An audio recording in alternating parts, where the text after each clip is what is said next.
तो आज हम लोग पढ़ने वाले हैं क्लास 12th केमिस्ट्री और केमिस्ट्री का संपूर्ण किताब की आज के इस वीडियो में हम स्टडी करने वाले हैं। फिलहाल आज के इस वीडियो में हम पढ़ने वाले हैं बोर्ड एग्जाम 2025 की तैयारी करने वाले हैं और संपूर्ण किताब के सबसे महत्वपूर्ण 4 अंक वाले सभी VBI प्रश्नों को आज के इस वीडियो में हम देखने वाले हैं।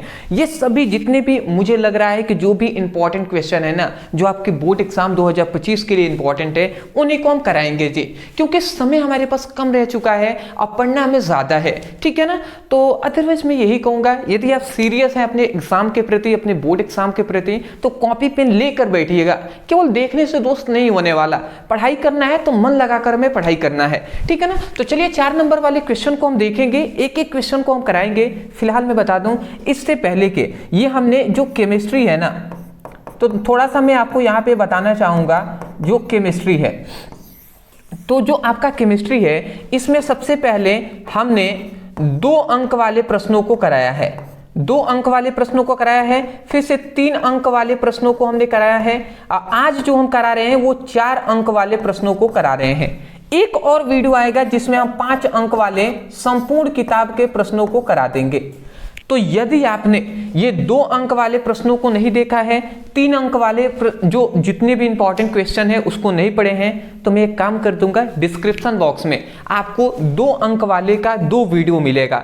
एक में 1 से 5 चैप्टर पढ़ाए हैं, फिर से अगले में 6 से 10 तक का हमने पढ़ाया हुआ है। टोटल 10 चैप्टर है, कंप्लीट हो जाएंगे 2 अंक वाले। 3 नंबर वाला एक ही वीडियो आपको मिल जाएगा, ठीक है ना, डिस्क्रिप्शन बॉक्स में, तो उस पर पढ़ाई कर लीजिएगा। चलिए 4 अंक वाले को आज के इस वीडियो में हम कंप्लीटली देखते हैं जी, ठीक है ना। देखिए यहाँ पे हमने एक मतलब हम कह सकते हैं मॉन्क का हमने फोटो लगाया हुआ है। देखिए जो मॉन्क होते हैं ना, ठीक है ना, इनसे हम बहुत कुछ सीख सकते हैं, इसलिए हम यहाँ पे लगा रहे हैं, क्योंकि एग्जाम टाइम है और इनसे हम क्या सीख सकते हैं। सबसे पहला, इनमें बहुत ही ज्यादा धैर्य होता है, ठीक है ना, तो पेशेंस होता है, तो पेशेंस इनसे हमें बनाए रखना है, ठीक है ना, एग्जाम में। दूसरी बात कहना है कि हार्ड वर्किंग होते हैं, ठीक है ना, और तीसरी बात ये होते हैं कि ये बुद्धिमान भी होते हैं, ठीक है ना। अब बुद्धिमान यही 2 चीजों से आती ही है, हार्ड वर्किंग और प्लस पेशेंस, ठीक है ना। तो चलिए जी आते हैं सबसे पहले हम अपने इंपॉर्टेंट क्वेश्चन की ओर, ठीक है। फर्स्ट हमारा यहाँ पे इंपॉर्टेंट क्वेश्चन आपको दिखाई दे रहा होगा, ठीक है ना। संपूर्ण किताब के 4 अंक वाले प्रश्नों को देख रहे हैं, सभी बोर्ड एग्जाम 2025 के लिए इंपॉर्टेंट है। पहला हमारा आता है कि क्वथनांकों के उन्नयन क्या होता है, समझाइए। ये हमारा एक छोटा सा टॉपिक, बट ये 4 नंबर में ये पूछा गया है। ये जानते हैं किस किस वर्ष में पूछा गया है? 2022 में और 2023 में, लगातार ये 2 वर्षों में पूछा गया है, ठीक है। तो चलिए जी हम जान लेते हैं। देखिए क्वथनांकों का उन्नयन, यहाँ पे कहते हैं ना क्वथनांकों का उन्नयन, तो क्वथनांकों के उन्नयन से मतलब क्या है? क्वथनांक उन्नयन मतलब होता है वृद्धि, मतलब बढ़ोतरी। तो क्वथनांकों में वृद्धि को ही हम क्या, यदि कोई भी पदार्थ है उसका क्वथनांक बढ़ जा रहा है, क्वथनांक बढ़ जाएगा ना, तो उसी घटना को हम क्वथनांक का उन्नयन कहेंगे। बट फिर भी परिभाषा हमें देना है, तो कैसे हमें लिखेंगे वो समझिए। लिखा गया है कि जब किसी विलायक में अवाष्पशील विलय को घोलने पर कणों की संख्या बढ़ जाती है, जिसके कारण प्रत्येक कणों की ऊर्जा कम हो जाती है, जिसके कारण दाब मतलब वाष्प दाब कम हो जाता है, यहाँ पे कम होगा, वाष्प दाब कम हो जाता है, जिसके कारण क्वथनांक क्या हो जाता है, बढ़ जाता है। हमने कहा ना क्वथनांक उन्नयन, उन्नयन मतलब बढ़ोतरी, क्वथनांक बढ़ जाता है, इस घटना को ही हम क्या कहते हैं, क्वथनांक का उन्नयन कहते हैं। मैं आशा करता हूं कि आपको समझ में नहीं आया होगा, मैं जानता हूं, ठीक है ना, इस तरीके से बताने से समझ में थोड़ी ना आएगा। तो चलिए जी हम फिगर से आपको समझाते हैं। फिगर से हमें ये समझना है, सपोज डेट मान लेते हैं ये एक बर्तन है, ठीक है ना। मैं यहां पे बताना चाहूंगा, सपोज डेट ये एक बर्तन है, ठीक है जी, ये एक बर्तन हमें दिखाई दे रहा है। अब इस बर्तन में हम क्या करते हैं, इस बर्तन में यहां तक, ठीक है ना, ठीक है ना, इस बर्तन में यहां तक क्या भरा गया है, विलायक को भरा गया है, विलायक है। विलायक का मतलब एग्जाम्पल में आप ऐसे भी सीख सकते हैं, जैसे कि पानी ये क्या है, विलायक है, ठीक है ना, पानी, ठीक है। तो इसमें पानी घोला गया है, एक बर्तन में रखा गया है। अब इस विलायक में हम क्या करते हैं, हम ऊपर से क्या घोलते हैं, अवाष्पशील विलय को घोलते हैं, अवाष्पशील विलय, अवाष्पशील विलय पदार्थ को घोलते हैं हम इसमें। क्या हम खोलते हैं जी? देखिए एक विलायक है, इसमें हमने अवाष्पशील विलेय पदार्थों को घोला। अब आप कहेंगे सर अवाष्पशील विलेय पदार्थ क्या होते हैं? तो जैसे नमक होता है ना, वो एक अवाष्पशील विलेय पदार्थ है, ठीक है ना, जो मतलब वाष्पित नहीं होता है, उसी को अवाष्पशील विलेय कहते हैं। तो जब किसी विलायक में अवाष्पशील विलेय पदार्थों को हम घोलेंगे तो बात समझिएगा, पहले इसके जो कण थे ये मान लेते हैं ये इतने दूर दूर पर थे, विलायक के जो कण थे इतने दूर दूर पर थे। अब आप जाहिर सी बात है कि दूर दूर पर होंगे तो ये तेजी से क्या करेंगे, आपस में टकराएंगे। परंतु जब इसके भी कण इसमें घोल दिए गए तो अब क्या हो गए, कण बहुत ही पास पास हो जाएंगे। कण जैसे ही पास पास होंगे तो बताइए इनके बीच, ये जो कणों के बीच टक्कर क्या हो जाएगा, धीरा हो जाएगा कि नहीं? अरे ऐसे ही आपसे कहा जाए कि मान लेते बहुत ज़्यादा भीड़ लगा हुआ है, या हम कह सकते हैं नॉर्मल मेले में गए हैं, तो मेले में क्या होता है, अगर बहुत दूर दूर पर व्यक्ति हो तो आप तेजी से जा आ पाएंगे, परंतु बहुत ज़्यादा भीड़ हो ना तो आप उसमें तेजी से गति कर पाएंगे जी? नहीं कर पाएंगे। वैसे ही जब अवाष्पशील विलेय कोई भी इसमें घोल दिया जाता है तो इनके कण तेजी से गति नहीं कर पाते हैं। तो गति नहीं करने का मतलब क्या है कि गति न करने के कारण जो कणों की ऊर्जा होती है ना, इसका मतलब यह है कि कणों की जो ऊर्जा है, कणों की जो ऊर्जा है वो क्या हो जाती है, कणों की ऊर्जा कम हो जाती है, कणों की ऊर्जा कम हो जाती है। और जैसे ही कणों की ऊर्जा कम होगी तो ये बताइए जब तेजी से टक्कर नहीं करेंगे तो ये जो इस पर ये दाब कम लगाएंगे, इस ऊपरी सतह पर दाब कम लगाएंगे, इसका मतलब क्या होगा कि दाब क्या हो जाएगा, वाष्प दाब जो होगा ना, वाष्प दाब, ये क्या हो जाएगा, वाष्प दाब भी घट जाएगा। और जैसे ही वाष्प दाब घटा तो वाष्प दाब घटा ना तो इसका मतलब क्या हो जाता है, क्वथनांकों में वृद्धि हो जाता है। क्वथनांक क्या हो जाता है, क्वथनांक बढ़ जाता है। और जैसे ही क्वथनांक बढ़ा तो इसी घटना को हम क्या कहते हैं, क्वथनांकों का उन्नयन कहते हैं। समझ में आ गया होगा? देखिए थोड़ा सा मतलब ना, इसको मैं ऐसे कह सकता हूँ, इसको थोड़ा डीप में समझने की आवश्यकता है तभी समझ में आएगा। एक बार और मैं बता दे रहा हूँ, ऐसे ही परिभाषा आप बोलेंगे, रटना नहीं है, समझ कर याद करना है। तो आप कहेंगे कि जब किसी विलायक में अवाष्पशील विलेय को घोलने पर, ठीक है ना, जब किसी विलायक में अवाष्पशील पदार्थों को घोलने पर कणों की संख्या, मतलब कणों की संख्या पहले बढ़ जाएगी। जैसे इसको घोलेंगे तो कणों की संख्या बढ़ेगी। तो जब किसी विलायक में अवाष्पशील विलेय को घोलने पर कणों की संख्या बढ़ जाती है, जिसके कारण कणों की ऊर्जा कम हो जाती है, जिसके कारण वाष्प दाब घट जाता है तथा क्वथनांक बढ़ जाता है। तो इस घटना को ही क्वथनांक का उन्नयन कहते हैं। वही बात क्या गया है कि जब किसी विलायक में अवाष्पशील विलेय को घोलने पर, जब किसी विलायक में अवाष्पशील विलेय को घोलने पर कणों की संख्या बढ़ जाती है, हमने कहा ना कणों की संख्या बढ़ जाएगी, जिसके कारण प्रत्येक कणों की ऊर्जा कम हो जाती है, जिसके कारण कणों की जो ऊर्जा होती है वो कम हो जाती है, जिसके कारण क्या होता है, वाष्प दाब भी कम हो जाता है। देखिए ना, वाष्प दाब कम हो जाता है, ठीक है ना, जिसके कारण क्वथनांक बढ़ जाता है, जिसके कारण क्वथनांक क्या होगा, बढ़ जाएगा। तो इस घटना को ही क्वथनांक का उन्नयन कहते हैं। तो मैं आशा करता हूं कि आपको समझ में आ गया होगा। परिभाषा लिखने के बाद ये फिगर बना लेंगे। यहाँ पे एक दो बातें आप नोट डाउन कर ले तो अच्छा रहेगा। सबसे पहली बात कि ऐसा हम मान लेते हैं कि माना जो ये शुद्ध विलायक है ना, तो शुद्ध विलायक का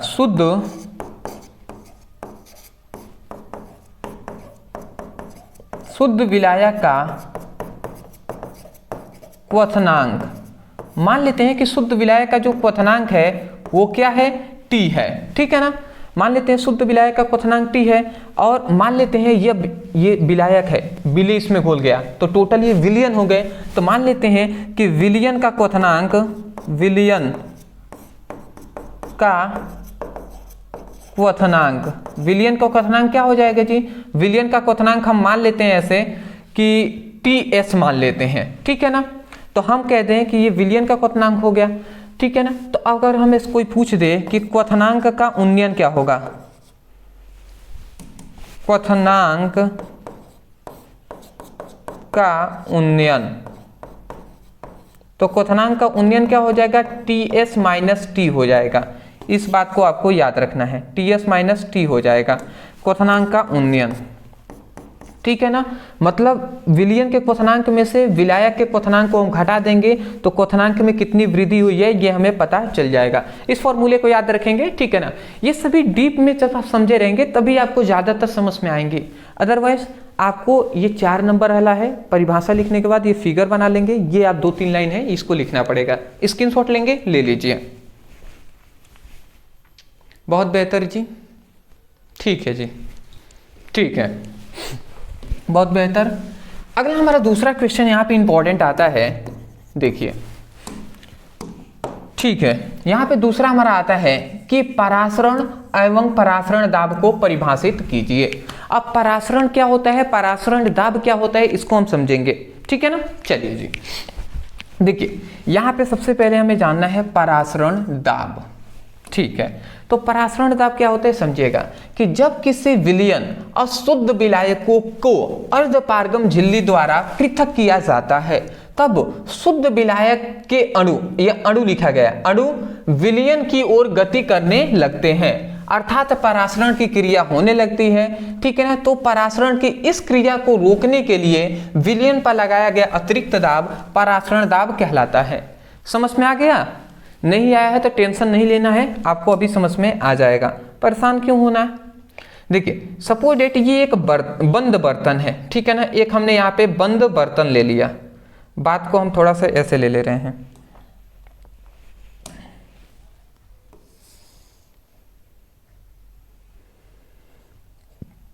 ठीक है जी। चलिए समझाते हैं।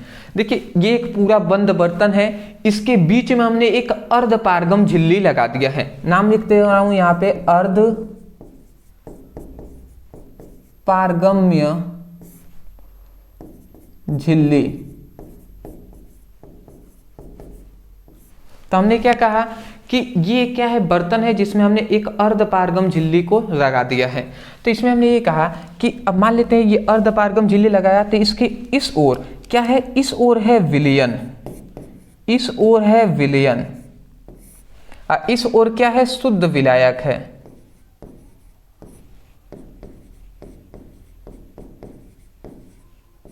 शुद्ध विलायक का मतलब ओनली इधर पानी है, इधर पानी और हम नमक का मिश्रण कह सकते हैं या पानी और चीनी का मिश्रण कह सकते हैं। समझ रहे हैं ना, विलयन का मतलब यही है, पानी और चीनी का मिश्रण, और विलायक का मतलब क्या है, जैसे कि शुद्ध पानी है वो हो जाएगा। तो क्या होता है, इन दोनों के बीच एक अर्धपारगम झिल्ली लगा दिया है।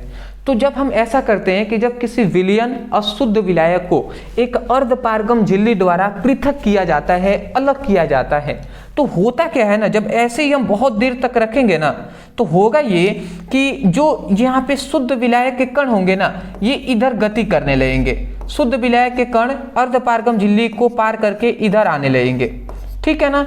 तो जो ये शुद्ध विलायक के कण विलयन की ओर आने लगते हैं, तो इसी को हम क्या कहते हैं, इसी घटना को हम परासरण कहते हैं, इसी को हम क्या कहते हैं, इसी घटना को परासरण कहते हैं।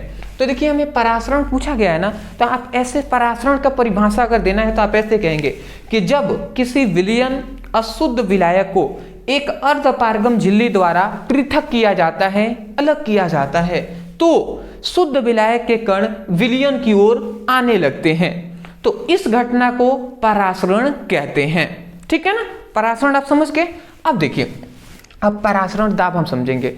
तो देखिए हमने जब अलग किया है तो शुद्ध विलायक के कण है ये विलयन की ओर आने लगे हैं, तो जब ऐसा कर रहे हैं, ऐसे आ रहे हैं विलयन की ओर, तो अब क्या हम करते हैं, इस परासरण की क्रिया को रोकने के लिए हम क्या करते हैं, ये जो विलयन है ना, इस पर हम ऊपर से दाब लगाएंगे, कोई प्रेशर हम लगा देंगे, मान लेते हैं ऊपर से हम दाब लगाते हैं, ठीक है ना, ऊपर से हम एक दाब लगाएंगे, ठीक है ना। इस दाब को इधर से प्रेशर हम डालेंगे तो इधर के कण, इधर प्रेशर ज्यादा रहेगा तो कण आएंगे नहीं, ये वापस लौट जाएंगे। तो ये जो अतिरिक्त हम दाब लगा रहे हैं बाहर से, इसी दाब को ही हम परासरण दाब कहते हैं। बात समझ में आ गया। तो परासरण दाब का परिभाषा क्या कहेंगे, सुन लीजिए, क्योंकि मेरा लक्ष्य ये नहीं है दोस्त कि आप मतलब रट कर याद करें, मैं लिखता इसलिए हूं कि समय बचे, अदरवाइज आप परिभाषा रट कर नहीं बल्कि समझ कर याद करें, यही लक्ष्य है मेरा। तो कम से कम उस लक्ष्य पर आपको भी निर्भर होना चाहिए, और उसी तरीके से पढ़ा भी जाता है ना, रटने से क्या फायदा दोस्त। तो यही बातें हैं जी। तो परासरण दाब आप क्या कहेंगे, सुनिए, आप कहेंगे जब किसी विलयन अशुद्ध विलायक को एक अर्धपारगम झिल्ली द्वारा पृथक किया जाता है तो शुद्ध विलायक के कण विलयन की ओर आने लगते हैं, अर्थात परासरण की क्रिया होने लगती है। तो परासरण की क्रिया को रोकने के लिए विलयन पर लगाया गया अतिरिक्त दाब परासरण दाब कहलाता है। बात समझ में आ गया? वही बात हमने लिखा है कि जब किसी विलयन और शुद्ध विलायक को एक अर्धपारगम झिल्ली द्वारा पृथक किया जाता है तो शुद्ध विलायक के अणु विलयन की ओर गति करने लगते हैं। शुद्ध विलायक के अणु क्या है, विलयन की ओर गति करने लगते हैं, अर्थात परासरण की क्रिया होने लगती है। तो परासरण की क्रिया को रोकने के लिए विलयन पर लगाया गया अतिरिक्त दाब, ठीक है ना, परासरण दाब कहलाता है। आशा करता हूं समझ के होंगे। तो ये अगर परिभाषा लिखते हैं ना तो परासरण दाब में ही परासरण का भी परिभाषा हो जाएगा। आशा करता हूं आप समझ के होंगे। ये हमने फिगर लगाया है, ये हमारे जो हम कह सकते हैं महाभारत के एक मतलब हम कह सकते हैं फेमस चरित्र है जिनको आप जानते ही होंगे, कर्ण का। तो कर्ण से हम बहुत कुछ सीख सकते हैं, इसलिए मैंने यहाँ पे फिगर लगाया हुआ है। अदरवाइज मैं जानता हूँ आपको साफ से अच्छे से क्वालिटी में दिखाई नहीं दे रहा होगा ये वाली जो फिगर, बट कोई नहीं जी, कर्ण से हम बहुत कुछ सीख सकते हैं। कर्ण से हम संघर्ष सीख सकते हैं, कर्ण से हम मित्रता सीख सकते हैं, कर्ण से हम ये सीख सकते हैं कि जिन्होंने जिन्होंने हम पर विश्वास किया है उनको कभी हमें धोखा नहीं देना है, कभी भी मतलब नेवर चीट यार, ठीक है ना, चीट तो करना ही नहीं चाहिए। कितनी गंदी बात होती है चीट करना, कोई किसी पर विश्वास किया उसको चीट मिल जाती है। धोखा तो इस टाइम पे नॉर्मल सी बातें हो गई हैं, ठीक है ना। दूसरे लेवल पे आप ना सोचिएगा, ठीक है ना, प्रेजेंट टाइम में मतलब अच्छे लेवल में आप सोचिए फिर भी धोखा मिल जा रहा है, ठीक है ना। तो मतलब कर्ण एक बहुत ही बेहतर व्यक्ति हैं, ठीक है ना, जिन्होंने विभिन्न परिस्थितियों में कैसी भी परिस्थितियां हों उनमें ये मतलब अच्छे निकले हैं। और मैं यही कहूंगा कि महाभारत में अगर दो व्यक्तियों को चुना जाए, दो मतलब हम कह सकते हैं चरित्रों को अपनाया जाए, तो पहले तो मुझे लगता है मोस्टली कि श्री कृष्ण जी को सबसे पहले मानेंगे, और श्री कृष्ण जी के बाद यदि किसी का नाम आएगा तो वो कर्ण है, ठीक है ना, अंगराज कर्ण है। तो ये बातें होती हैं जी। चलिए कोई नहीं, आप स्क्रीनशॉट लें, आगे बढ़ते हैं जी। बेहतर जी, बेहतर। चलिए देखिए ये वीडियो है ना बहुत ज़्यादा लंबा होने वाली है, क्योंकि 4 नंबर वाले क्वेश्चन है, सभी लॉन्ग टाइप क्वेश्चन है, तो पढ़ाने में टाइम भी लगेगा और प्लस क्वेश्चन भी बहुत ज़्यादा है। तो इसलिए मैं कहूँगा सब्र बनाए रखिएगा, क्योंकि देखिए यहाँ पे कोई कॉमेडी नहीं चल रही है कि आपको बहुत ज़्यादा मज़ा आएगा। मज़ा नहीं है, पढ़ाई मज़ा नहीं है दोस्त, मज़ा नहीं है। आप समझ रहे होंगे कि मज़ा नहीं आ रहा है, तो ये मज़ा वाली चीज़ थोड़ी ना है। मज़ा है देखना है तो ये आप जाकर कॉमेडी देख सकते हैं, बट मुझे पता है कि आप कॉमेडी नहीं देखेंगे, क्योंकि आप भी जानते हैं कि आप अपने लिए कुछ नहीं करेंगे ना तो दुनिया तो आपके लिए कुछ करने वाली है नहीं, तो आप अपने लिए कर लीजिए, ठीक है ना। चलिए अगला हमारा तीसरा आता है, निम्नलिखित को परिभाषित कीजिए। कौन कौन सा है जी? मोलल उन्नयन स्थिरांक और मोलल अवनमन स्थिरांक। चलिए जी एक एक करके हम समझ लेते हैं। सबसे पहला हमारा आता है मोलल उन्नयन स्थिरांक, ठीक है ना। तो यहाँ पे क्या कहा जा रहा है कि 1 किलोग्राम विलायक में विलेय का 1 मोल घोलने पर विलायक के क्वथनांक में जितने की वृद्धि होती है उसे मोलल उन्नयन स्थिरांक कहते हैं। नॉर्मल सी बात यहाँ पे कहा जा रहा है, ठीक है ना। जैसे कि मान लेते हैं एक बर्तन है, ठीक है ना, मैं ऐसे फिगर बना दे रहा हूँ, आप बात समझिएगा। अब इस फिगर में इस बर्तन में क्या है, 1 केजी विलायक है। मान लेते हैं इसमें क्या है, 1 केजी क्या है, विलायक है। विलायक मतलब क्या है, पानी है। पानी आप मान सकते हैं, कुछ भी मान सकते हैं, विलायक टाइप का, ठीक है ना, जो अपने में कुछ ना कुछ को घोल दे। तो ये 1 केजी विलायक है। अब इस बर्तन में 1 केजी विलायक में हम क्या करते हैं, विलेय का कोई विलेय है, ठीक है, जैसे पानी, चीनी है, नमक है, ठीक है ना, इस तरीके से। तो विलेय का 1 मोल हम घोल देते हैं। कितनी मात्रा घोलेंगे जी? तो विलेय का 1 मोल, ठीक है ना, विलेय का 1 मोल हम घोलेंगे, विलेय का 1 मोल हम घोलते हैं, ठीक है ना। तो जब किसी विलायक में हम विलेय का 1 मोल घोलते हैं ना, तो इस विलयन के मतलब क्वथनांक में, इसके क्वथनांक में जितने की वृद्धि होगी, इसके क्वथनांक में जितने की वृद्धि होगी उसी को हम क्या कहते हैं, उसी वृद्धि को मोलल उन्नयन स्थिरांक कहते हैं।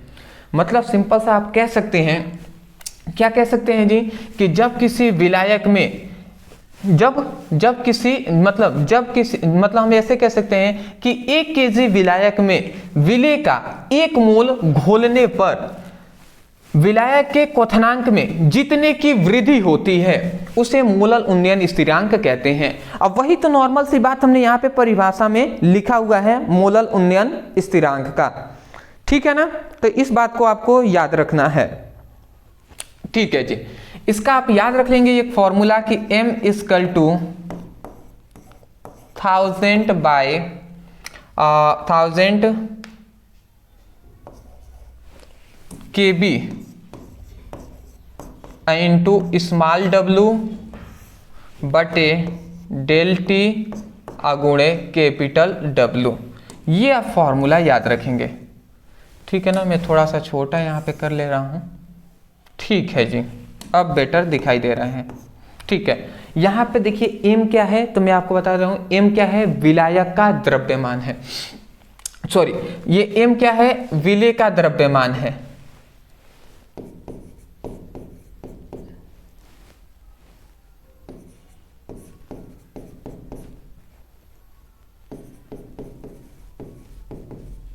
ठीक है, यहाँ पे ये Kb क्या है, तो Kb क्या है, मोलल उन्नयन स्थिरांक है। ये स्मॉल w क्या है, विलेय का भार है, ठीक है ना। ये डेल टी क्या है, ताप है, और जो कैपिटल W है वो विलायक का भार है, ठीक है ना। तो इस बात को आपको याद रखना है, समझ गए ना। ये क्या है, ये है मतलब लिखना पड़ेगा क्या, कोई जरूरी है लिखना, जगह नहीं है, इसलिए मैं यहाँ पर ये Kb को मोस्टली मैं दर्शा दे रहा हूँ। Kb क्या है, मोलल उन्नयन, ठीक है ना, उन्नयन स्थिरांक, ये मैं दर्शा दे रहा हूं। ये क्या है, ये है विलायक का भार, और ये कैपिटल W क्या है, ये तो विलेय का भार है स्मॉल w, और इस विलायक का भार जो है वो है कैपिटल W। टी क्या है, ताप है, और ये m क्या है, m है विलेय का अणुभार। अणुभार द्रव्यमान के ही बराबर होता है, तो द्रव्यमान लिखें या अणुभार भी यहाँ पे लिख सकते हैं। अणुभार ही लिख दे रहे हैं, बुक में अणुभार ही दिया होगा, अणुभार, ठीक है। बात आप समझ ही गए होंगे। अगला हमारा तीसरा आता है जो है दूसरा, मोलल अवनमन स्थिरांक। अब मोलल अवनमन स्थिरांक क्या है कि 1 केजी विलायक में विलेय का 1 मोल घोलने पर, ठीक है ना, अच्छा, हिमांकों में जितनी की वृद्धि होती है कमी होती है उसे मोलल अवनमन स्थिरांक कहते हैं।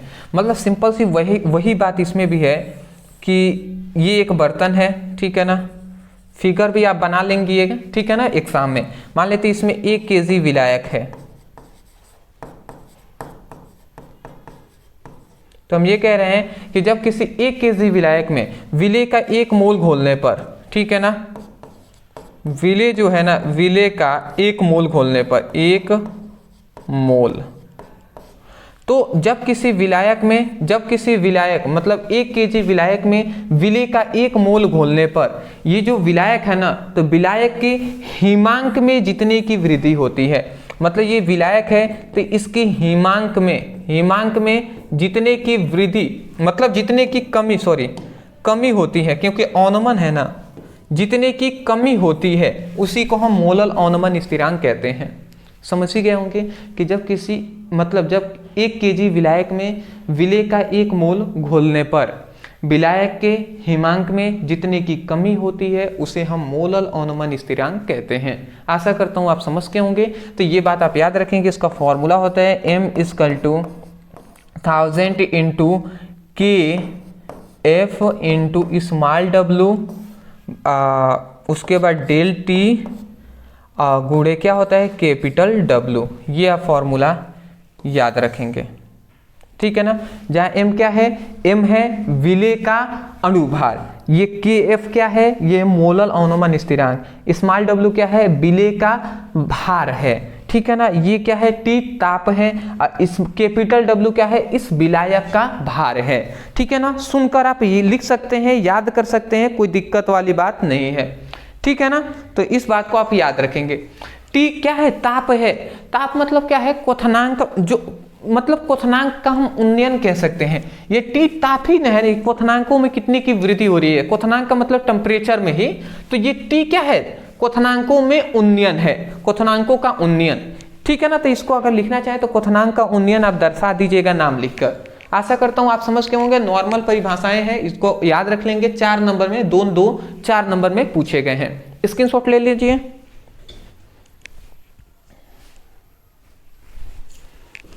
बहुत बेहतर जी, ठीक है। अगला हमारा जो आता है इसको भी हम समझ लेते हैं। हमारा चौथा यहाँ पे इंपॉर्टेंट क्वेश्चन आता है कि किसी विद्युत अपघट्य की तुल्यांकी चालकता और मोलर चालकता को परिभाषित कीजिए। ठीक है। अगला आता है तुल्यांकी चालकता, फिर हम मोलर चालकता को भी देखेंगे। देखिए यहाँ पे कह रहे हैं 1 सेंटीमीटर क्यूब आयतन वाले विलयन में विद्युत अपघट्य का 1 ग्राम तुल्यांक घुला होता है तो उस विलयन की चालकता तुल्यांकी चालकता कहलाती है। समझने वाली बात यह है कि देखिए यहाँ पे मैं ऐसे कैसे फिगर बना दूं। एक घन के आकार का हम बर्तन लेते हैं। ठीक है, जैसे यहाँ पे एक घन के आकार का हम बर्तन ले रहे हैं जिसमें लंबाई चौड़ाई ऊंचाई सभी हो। तो एक घन के आकार का हमने यहाँ पे बर्तन ले लिया है, इस तरीके से घन के आकार का बर्तन। तो इसकी अगर देखें हम तो इसकी जो लंबाई होगी, मतलब लंबाई भी 1 सेंटीमीटर क्यूब है, 1 सेंटीमीटर है। ऊंचाई भी क्या है 1 सेंटीमीटर है और चौड़ाई भी क्या है 1 सेंटीमीटर है। ठीक है ना। तो लंबाई चौड़ाई और ऊंचाई सभी इस बर्तन की 1 सेंटीमीटर है। तो अगर हम इस बर्तन का आयतन आपसे पूछें तो इस बर्तन का आयतन क्या हो जाएगा जी? बर्तन का आयतन जो होगा वो क्या हो जाएगा? आयतन बराबर लंबाई गुणे चौड़ाई गुणे ऊंचाई होता है। तो 1 1 1 ये सभी आपस में गुणा करेंगे तो 1 एकम में 1 ही हो जाएगा। और मात्रक सेंटीमीटर सेंटीमीटर सेंटीमीटर तो ये सेंटीमीटर क्यूब हो जाएगा। तो इसका मतलब क्या पता चला? ये बर्तन है उसका आयतन 1 सेंटीमीटर क्यूब है। तो हम यही कह रहे हैं कि 1 सेंटीमीटर क्यूब आयतन वाले बर्तन में, ठीक है ना, आयतन वाले बर्तन में यदि विद्युत अपघट्य का 1 ग्राम तुल्यांक घुला हो, इसमें हम क्या करते हैं, इसमें ये 1 सेंटीमीटर क्यूब आयतन वाला विलयन है। इसमें हम क्या करते हैं, इसमें आई थिंक हम ये करते हैं कि इसमें विद्युत अपघट्य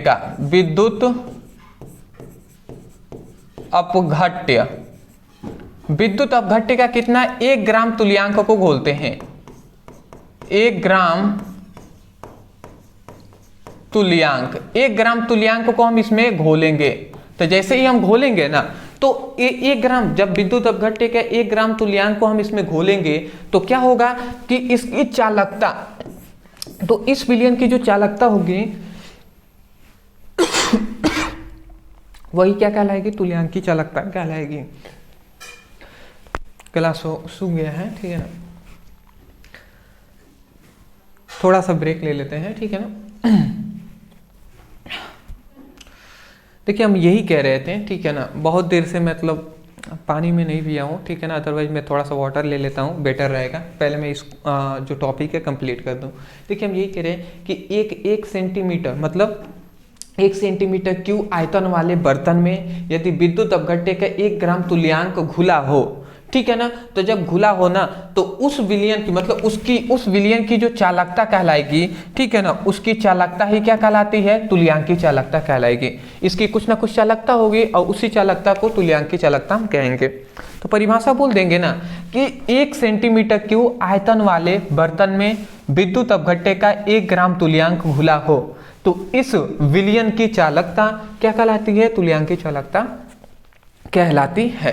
ठीक है ना। अगला आता है मोलर चालकता। तो मोलर चालकता क्या है कि किसी विलयन के 1 सेंटीमीटर क्यूब आयतन में, ठीक है ना, किसी विलयन के 1 सेंटीमीटर क्यूब आयतन में विद्युत अपघट्य का 1 मोल घुला हो तो उस विलयन की चालकता क्या कहलाती है? मोलर चालकता कहलाती है। ठीक है ना। तो यहाँ पे थोड़ा सा आपको ये सब चीजें याद रखनी पड़ेगी, ठीक है ना। ठीक है, ठीक है, सेम टू सेम यही वो भी है, ठीक है ना।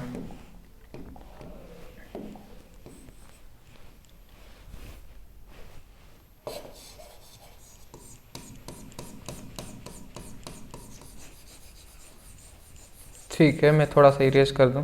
बात को समझिएगा, अभी आपको समझ में सब आ जाएंगे, ठीक है ना, परेशान नहीं होना है। ये थोड़ा सा मैं एक चूज कर लूं, ठीक है। ये हमने 1 सेंटीमीटर क्यूब आयतन वाला एक बर्तन ले लिया। इसका क्या है 1 सेंटीमीटर क्यूब आयतन वाला बर्तन है। 1 सेंटीमीटर क्यूब आयतन वाला क्या है, आयतन वाला क्या है, एक बर्तन है। तो जब 1 सेंटीमीटर क्यूब आयतन वाले बर्तन में यदि हम क्या करते हैं, 1 सेंटीमीटर क्यूब आयतन वाले बर्तन में यदि हम विद्युत अपघट्य का 1 सेंटीमीटर क्यूब आयतन वाले बर्तन में यदि हम विद्युत अपघट्य का 1 मोल घोलते हैं, किसका घोल रहे हैं, विद्युत अपघट्य का, विद्युत अपघट्य। तो यदि विद्युत अपघट्य का 1 मोल घोलते हैं तो इस विलयन की यहाँ पे एक विलयन है, विलयन बन जाएगा ना, तो इस विलयन की जो चालकता कहलाएगी, चालकता, उसी चालकता को हम क्या कहते हैं, मोलर चालकता कहते हैं। परिभाषा आप नॉर्मल क्या कहेंगे कि 1 सेंटीमीटर क्यूब मतलब किसी विलयन के 1 सेंटीमीटर क्यूब आयतन में यदि विद्युत अपघट्य का 1 मोल घुला हो तो इस विलयन की चालकता मोलर चालकता कहलाती है। वही बात यहाँ पे हमने परिभाषा में भी लिखा हुआ है, तो आसानी तरीके से आप इसको याद कर सकते हैं, ज़्यादा कोई दिक्कत वाली बात नहीं है जी, ठीक है ना। तो इस बात को आप याद रखेंगे। यहाँ पे lambda E Q equal to, याद रखेंगे क्या होता है, lambda E Q equal to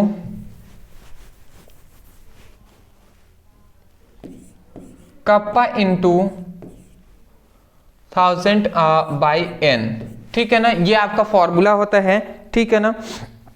तो इस बात को आपको याद रखना है, lambda E Q equal to kappa into 100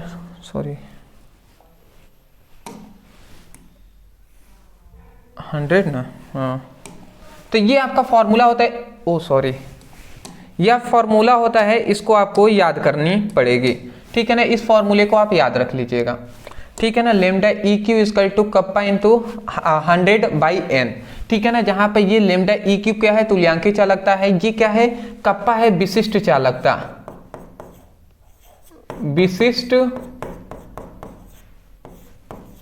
चालकता, और ये n क्या है, नॉर्मलता, नॉर्मलता, ठीक है ना। आशा करता हूं समझ के होंगे। अगला आता है इसका, अगर परिभाषा हम करें, मैं इसको इरेज कर दूं, ठीक है ना, मैं यहीं पे लिख दे रहा हूं, लेमडा m, चाहे m इक्वल टू क्या होता है, कप्पा इंटू 100 बाई m होता है। तो ये दूसरा इसका फॉर्मूला है, इसको आप याद रखेंगे। जहां पे मैं आपको बता दे रहा हूं कि ये m क्या है, जहां m क्या है, मोलरता है, ठीक है ना। m क्या है, मोलरता है, कप्पा क्या है, विशिष्ट चालकता है, ठीक है ना। चलिए जी, आशा करता हूं समझ के होंगे, स्क्रीनशॉट ले लें, ठीक है, थोड़ा सा ले लें आप स्क्रीनशॉट, मैं पानी थोड़ा सा पी लूं।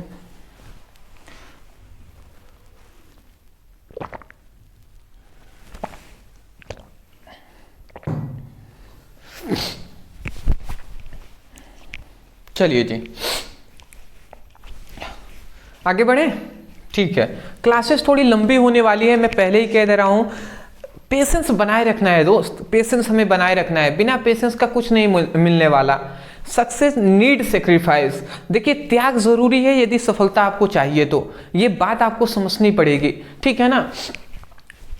तो इस बात को ध्यान रखते हुए आगे बढ़ेंगे। अगला आ रहा है अभिक्रिया की कोटि और आणविकता में अंतर स्पष्ट कीजिए। ये बहुत बार हमने ये टॉपिक कराया हुआ है, ये टॉपिक 3 नंबर और 4 नंबर दोनों में पूछा गया है। 3 नंबर वाले में भी हमने ये टॉपिक कराया हुआ है, क्योंकि बहुत सारे स्टूडेंट है जो 3 नंबर वाले शायद नहीं भी देखे होंगे और 4 नंबर वाले देख रहे हैं, तो ये 4 नंबर वाले में भी पूछा जाता है, इसलिए हम इसमें भी बता दे रहे हैं। सबसे पहली बात, थोड़ा सा मैं फास्ट चलूंगा, अभिक्रिया की कोटि क्या है, यह एक प्रयोगों द्वारा ज्ञात करते हैं, मतलब इसको लैब में जाकर हम इसको ज्ञात करेंगे कोटि को, जबकि जो आणविकता है ना, ये एक क्रिया विधि द्वारा प्राप्त किया जाता है, ठीक है ना।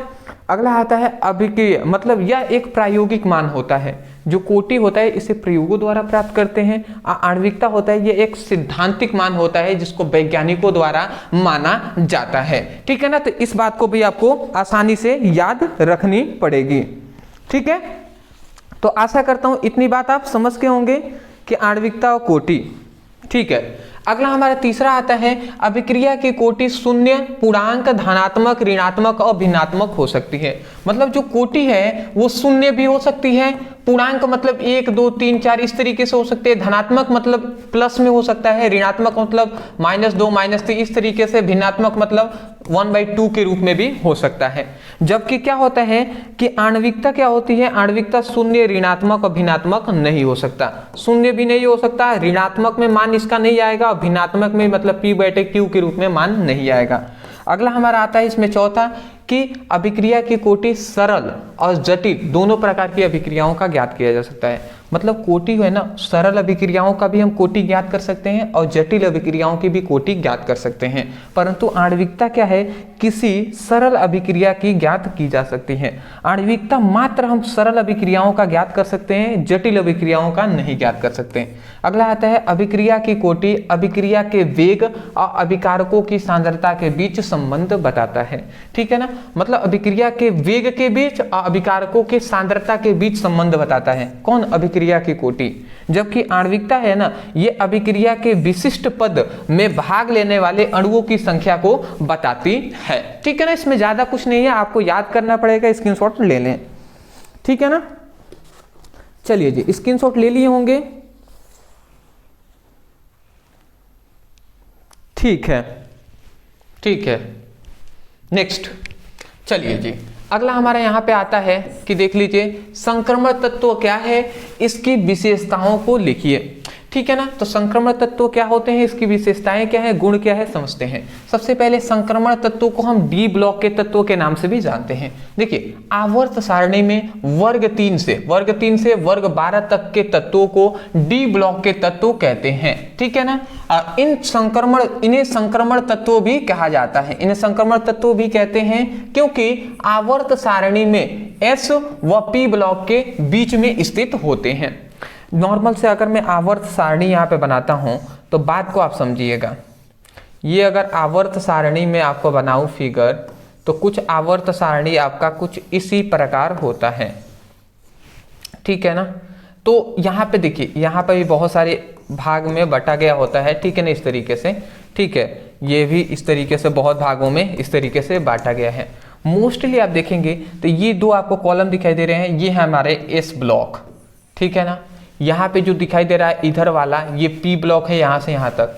ये जो बीच में आपको खाली दिखाई दे रही है ये है हमारा डी ब्लॉक, और यहाँ पे ये नीचे दो आपको दिखाई दे रहे हैं ये एफ ब्लॉक। तो यहाँ पे यही कहा जा रहा है कि आवर्त सारणी में वर्ग 3 आवर्त सारणी है, इसमें ये वर्ग 3 से स्टार्ट होंगे और 12 तक रहेंगे। तो वर्ग 3 से वर्ग 12 तक के तत्वों को डी ब्लॉक के तत्व कहते हैं, जिन्हें हम संक्रमण तत्व भी कहते हैं, क्योंकि आवर्त सारणी में एस व पी ब्लॉक के तत्वों के बीच स्थित होते हैं। कौन, संक्रमण तत्व। देख रहे हैं ना, एस ब्लॉक इधर है, पी ब्लॉक इधर है, इसके बीच में ये संक्रमण तत्व स्थित हैं। इसीलिए जी आशा करता हूं आप समझ के होंगे। तो इसको 4 श्रेणियों में बांटा गया है, 3D श्रेणी, 4D श्रेणी, 5D श्रेणी और 7D श्रेणी। तो चाहे तो आप लिख सकते हैं, ज्यादा कोई इंपॉर्टेंट नहीं है। अगला इसके बाद तुरंत आप लिख देंगे संक्रमण तत्वों के गुण या लक्षण या विशेषताएं। क्या क्या है जी, समझिएगा। सबसे पहला है कि इसका इलेक्ट्रॉनिक विन्यास n-1 इंटू डी, 1 से लेकर 10 तक इलेक्ट्रॉन, ns 1 से लेकर 2 तक इलेक्ट्रॉन होते हैं। ये क्या है, इलेक्ट्रॉनिक विन्यास है जिसको आपको याद करना पड़ेगा। ठीक है ना, ये इलेक्ट्रॉनिक विन्यास है, आप इसको देख लीजिए। ये क्या है, इलेक्ट्रॉनिक विन्यास है। ठीक है ना, दूसरा हमारा आता है संक्रमण धातु अति कठोर और कम वाष्पशील होते हैं। संक्रमण जो धातु होते हैं वो अति कठोर होते हैं, बहुत ही मजबूत होते हैं और कम वाष्पशील होते हैं। गर्म करेंगे ना तो वाष्प में नहीं बदलेंगे। ठीक है ना, अगला हमारा आता है इनका गलनांक और क्वथनांक उच्च होता है, मतलब गलाने पर जल्दी गलेंगे नहीं, क्वथनांक मतलब वाष्पित करना चाहे तो नहीं होंगे। अगला आता है इनका कर्णन एंथैल्पी क्या होता है, उच्च होता है। अंतिम आता है इनका आयनन ऊर्जा एस व पी ब्लॉक के तत्वों के मध्य में होता है। मतलब एस ब्लॉक का जितना आयनन एंथैल्पी हो, आयनन ऊर्जा होगा, पी ब्लॉक का जितना आयनन ऊर्जा होगा, उनके बीच में ही ये भी होते हैं। ठीक है ना, आयनन ऊर्जा। तो इसका स्क्रीनशॉट आप ले लें, आगे हम बढ़ते हैं। ठीक है जी, आशा करता हूं आप समझ के होंगे। ठीक है, अच्छा, मैं एक आपको यहाँ पे एक टॉपिक सजेस्ट कर रहा हूँ, क्योंकि यहाँ पे मुझे लग रहा है एक क्वेश्चन में भूला हुआ हूँ, ठीक है ना, टाइपिंग में नहीं किया गया है, उसको मैं बता दे रहा हूँ यहाँ पे। आशा करता हूँ, उम्मीद करता हूँ कि आपको भले ही ना कराऊँ, बहुत ज़्यादा इंपॉर्टेंट टॉपिक है, इसको आप करेंगे। वो क्या है? वो है विद्युत, मैं यहाँ पे लिख दे रहा हूँ, वो क्या है? विद्युत रासायनिक श्रेणी। तो ये आप टॉपिक याद रखेंगे कि विद्युत रासायनिक श्रेणी क्या है, पहले तो इसको जानना है और उसके बाद इसकी विशेषताएं, या आप कह सकते हैं लक्षण, तो ये भी आपको पता करना है। 4 नंबर में, ये 4 मार्क्स में बहुत बार पूछा गया है, चांसेस है पूछने का। तो मैं एक काम कर दूंगा, आपको केवल सर्च करना है, आप लिखिएगा विद्युत रासायनिक श्रेणी ब्रदर सर, इतना लिखकर सर्च कर लीजिएगा, वीडियो हमारी मिल जाएगी। हमने इन सभी टॉपिक पर पहले भी वीडियो बना दिया है। ये तो आपका तीसरी बार हम रिविजन करा रहे हैं। चलिए जी आगे बढ़ते हैं और समझते हैं जी।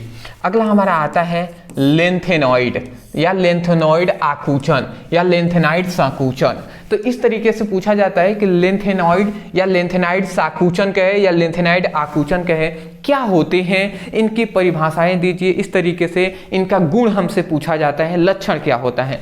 तो यहाँ पे जितने हमने हेडिंग यहाँ पे लिखा है ना, लेंथेनाइड कहे, लेंथेनाइड संकुचन, आकुंचन, जो भी कहे, तो आपको कंफ्यूजन नहीं होना है। जितना हम यहाँ पे बता रहे हैं ये सब आपको लिखना है, 4 नंबर में आता है। तो सबसे पहली बात यहाँ पर पहला हमारा आता है कि आवर्त सारणी में तीसरे वर्ग और छठे आवर्त से 14 तत्वों को उठाकर सारणी के नीचे एक श्रेणी के रूप में रखा गया है, जिसे हम लेंथेनॉइड कहते हैं। बात समझिएगा, जैसे हमने अभी आपको बताया कि ये जो हमारा पीरियोडिक टेबल है, मतलब आवर्त सारणी है, ठीक है ना। इसी तरीके से हमने बताया था जी, आवर्त सारणी है तो हमने कहा था कि देखिए इसे तो हम एस ब्लॉक कहते हैं, इसे हम पी ब्लॉक कहते हैं, ठीक है ना, इसे एस ब्लॉक, इसे पी ब्लॉक कहते हैं, और इसे क्या कहते हैं, इसे हम डी ब्लॉक कहते हैं, और इसे हम क्या कहते हैं, इसे हम एफ ब्लॉक कहते हैं, इसे हम क्या कहते हैं, एफ ब्लॉक कहते हैं। तो एस पी डी और एफ, तो ये एफ ब्लॉक है। तो एफ ब्लॉक है ना, ये एफ ब्लॉक है, तो एफ ब्लॉक का ये जो एफ ब्लॉक है, तो इसका ऊपर वाला है ना, इसी को हम लेंथेनॉइड कहते हैं, और ये नीचे वाला है इसको एक्टेनॉइड कहते हैं। थोड़ा सा मैं राइटिंग पे कम फोकस कर रहा हूँ, समझाने पे फोकस कर रहा हूँ ज़्यादा, तो इसीलिए राइटिंग पे उतना ज़्यादा फोकस आप ना करें तो बेटर रहेगा जी। आपका राइटिंग अच्छा है ना, आप वैसे ही लिखिएगा, ठीक है ना। तो देखिए यहाँ पे हम यही कह रहे हैं कि आवर्त सारणी में तीसरे और छठे आवर्त से, ये तीसरा और छठा आवर्त यहीं पे होता है, ठीक है ना। मैं अब फिगर कहाँ से अब बता पाऊंगा, तो तीसरे और छठे आवर्त से उठाकर, ठीक है ना, 14 तत्वों को उठाकर नीचे एक श्रेणी में रखा गया, नीचे इसी वाले श्रेणी में रखा गया है, जिसे हम क्या कहते हैं, लेंथेनॉइड कहते हैं, जिसे हम लेंथेनॉइड कहते हैं। तो इस बात को आपको याद करना पड़ेगा, याद कर लीजिएगा। अगला यहाँ पे देखिए कुछ हमने पॉइंट्स लिखा हुआ है, इसको समझिए। इसका अंतिम इलेक्ट्रॉन 4f उपकोष में क्या करता है, प्रवेश करता है। किसका, जो लेंथेनाइड है ना, इसका अंतिम इलेक्ट्रॉन 4f उपकोष में प्रवेश करता है। अगला हमारे याद करना पड़ेगा कि जो लेंथेनम 57 है ना के बाद सीरियम से लेकर ल्यूटीशियम तक के 14 तत्वों को इस श्रेणी में रखा गया है। मतलब LM57 के बाद यहाँ से जो शुरू होगा ना, वो LN से ही शुरू होगा और वो ल्यूटीशियम तक जाएगा, LU तक, ठीक है ना। तो लेंथेनम के बाद जो यहाँ से सीरियम स्टार्ट होगा, ठीक है ना, सीरियम 58, तो सीरियम, लेंथेनम के बाद सीरियम से लेकर और ल्यूटीशियम तक के जो 14 तत्व होंगे वही क्या कहलाएंगे, वो मतलब लेंथेनाइड के अंदर आएंगे। अगला यहाँ पे हमसे ये कहा जा रहा है कि लेंथेनम, मतलब लेंथेनम के गुण समानता होने के कारण इन्हें लेंथेनॉइड कहते हैं। मतलब जो Ln है ना, लेंथेनम, इसका गुण इन सभी 14 तत्व जो होंगे ना इस श्रेणी में, लेंथेनॉइड की श्रेणी में, तो उन सभी का गुण लेंथेनम के ही बराबर होता है। इसीलिए लेंथेनम को भी ना लेंथेनॉइड श्रेणी का माना जाता है तत्व, ठीक है ना। अगला हमारा आता है कि Ln को भी इसी श्रेणी का सदस्य माना जाता है। Ln, La मतलब क्या है, लेंथेनम, ठीक है ना। लेंथेनम और लेंथेनॉइड श्रेणी अलग है जी। लेंथेनॉइड एक श्रेणी है और लेंथेनम एक तत्व है। तो इसका गुण ना लेंथेनॉइड श्रेणी में जितने तत्व होते हैं उससे मिलता है, इसीलिए लेंथेनम को भी इसी श्रेणी का तत्व माना जाता है। तो ये इसका बेसिक इंट्रोडक्शन अभी ओनली हुआ है, ठीक है ना। उसके बाद अभी हमें इसको बहुत कुछ जानना है, इसका गुण हमें जानना है। तो पहले आप इसका स्क्रीनशॉट ले लें, ठीक है ना। फिगर बनाने की आवश्यकता नहीं है। चलिए जी, फिगर बनाने की कोई भी आवश्यकता नहीं है। अगला आता है लेंथेनॉइड की विशेषताएं। मैं पढ़ दे रहा हूं, सब कुछ याद ही करना पड़ेगा, समय नहीं है दोस्त कि मैं आपको उतना बताऊं। अगला आता है इसका इलेक्ट्रॉनिक विन्यास। देखिए याद रखेंगे 4f। तो देखिए यहाँ पे 4f 1 से लेकर 14 तक के इलेक्ट्रॉन, यहाँ से 1 से लेकर मतलब 10 तक के इलेक्ट्रॉन, और यहाँ से 1 to 2 तक इलेक्ट्रॉन इसमें भरेंगे। तो ये इस तरीके से इलेक्ट्रॉनिक विन्यास आप लिख लेंगे, ठीक है ना। चलिए जी, तो आशा करता हूं कि इतनी बात आप समझ गए होंगे, ठीक है ना। चलिए जी, इसका अंतिम इलेक्ट्रॉन 4f कोष में प्रवेश करता है, ये भी बात समझ गए होंगे। अगला आता है लेंथेनॉइड श्रेणी में बाएं से दाएं जाने पर परमाणु त्रिज्या और आयनिक त्रिज्या घटती है। देखिए बाएं से अगर हम दाएं जाएंगे, मतलब ये लेंथेनॉइड, केवल हम लेंथेनॉइड श्रेणी, ये नीचे वाला दो हम बता दिए। तो ये हमारा बायां है और ये हमारी दाएं है, ठीक है ना, दायां है। तो जब हम बाएं से दाएं की ओर मतलब इधर जाएंगे ना, तो क्या होगा, परमाणु क्रमांक बढ़ेगा। बात समझिएगा, परमाणु क्रमांक बढ़ेगा, परमाणु क्रमांक बढ़ता है। और जैसे ही परमाणु क्रमांक बढ़ता है ना, तो नाभिकीय आकर्षण बल ज्यादा लगता है, और नाभिकीय आकर्षण बल ज्यादा लगने के कारण परमाणु का जो आकार होता है, परमाणु का जो आकार होता है ना, वो क्या होता है, घटने लगता है। और जैसे ही परमाणु का आकार घटेगा, इसका मतलब परमाणु त्रिज्या भी घटेगी। अब परमाणु त्रिज्या घटने का मतलब क्या है, परमाणु त्रिज्या घटने का मतलब है कि परमाणु का जो आयनन त्रिज्या है ना, आयनिक त्रिज्या, वो भी घटेगा जी। तो यही बात है कि जब हम बाएं से दाएं की ओर हम जाते हैं तो क्या होता है, परमाणु त्रिज्या और आयनिक त्रिज्या घटती है।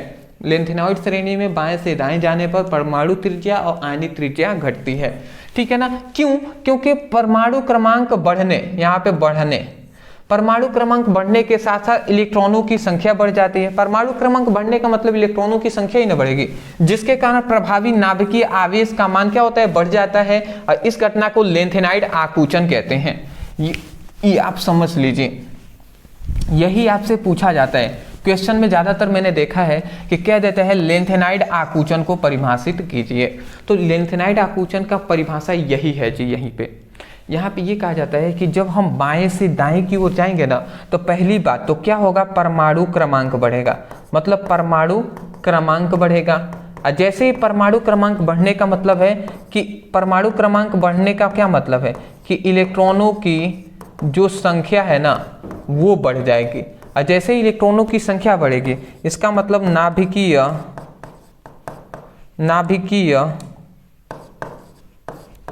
आकर्षण बल, नाभिकीय आकर्षण बल का मान भी क्या होता है, बढ़ जाता है।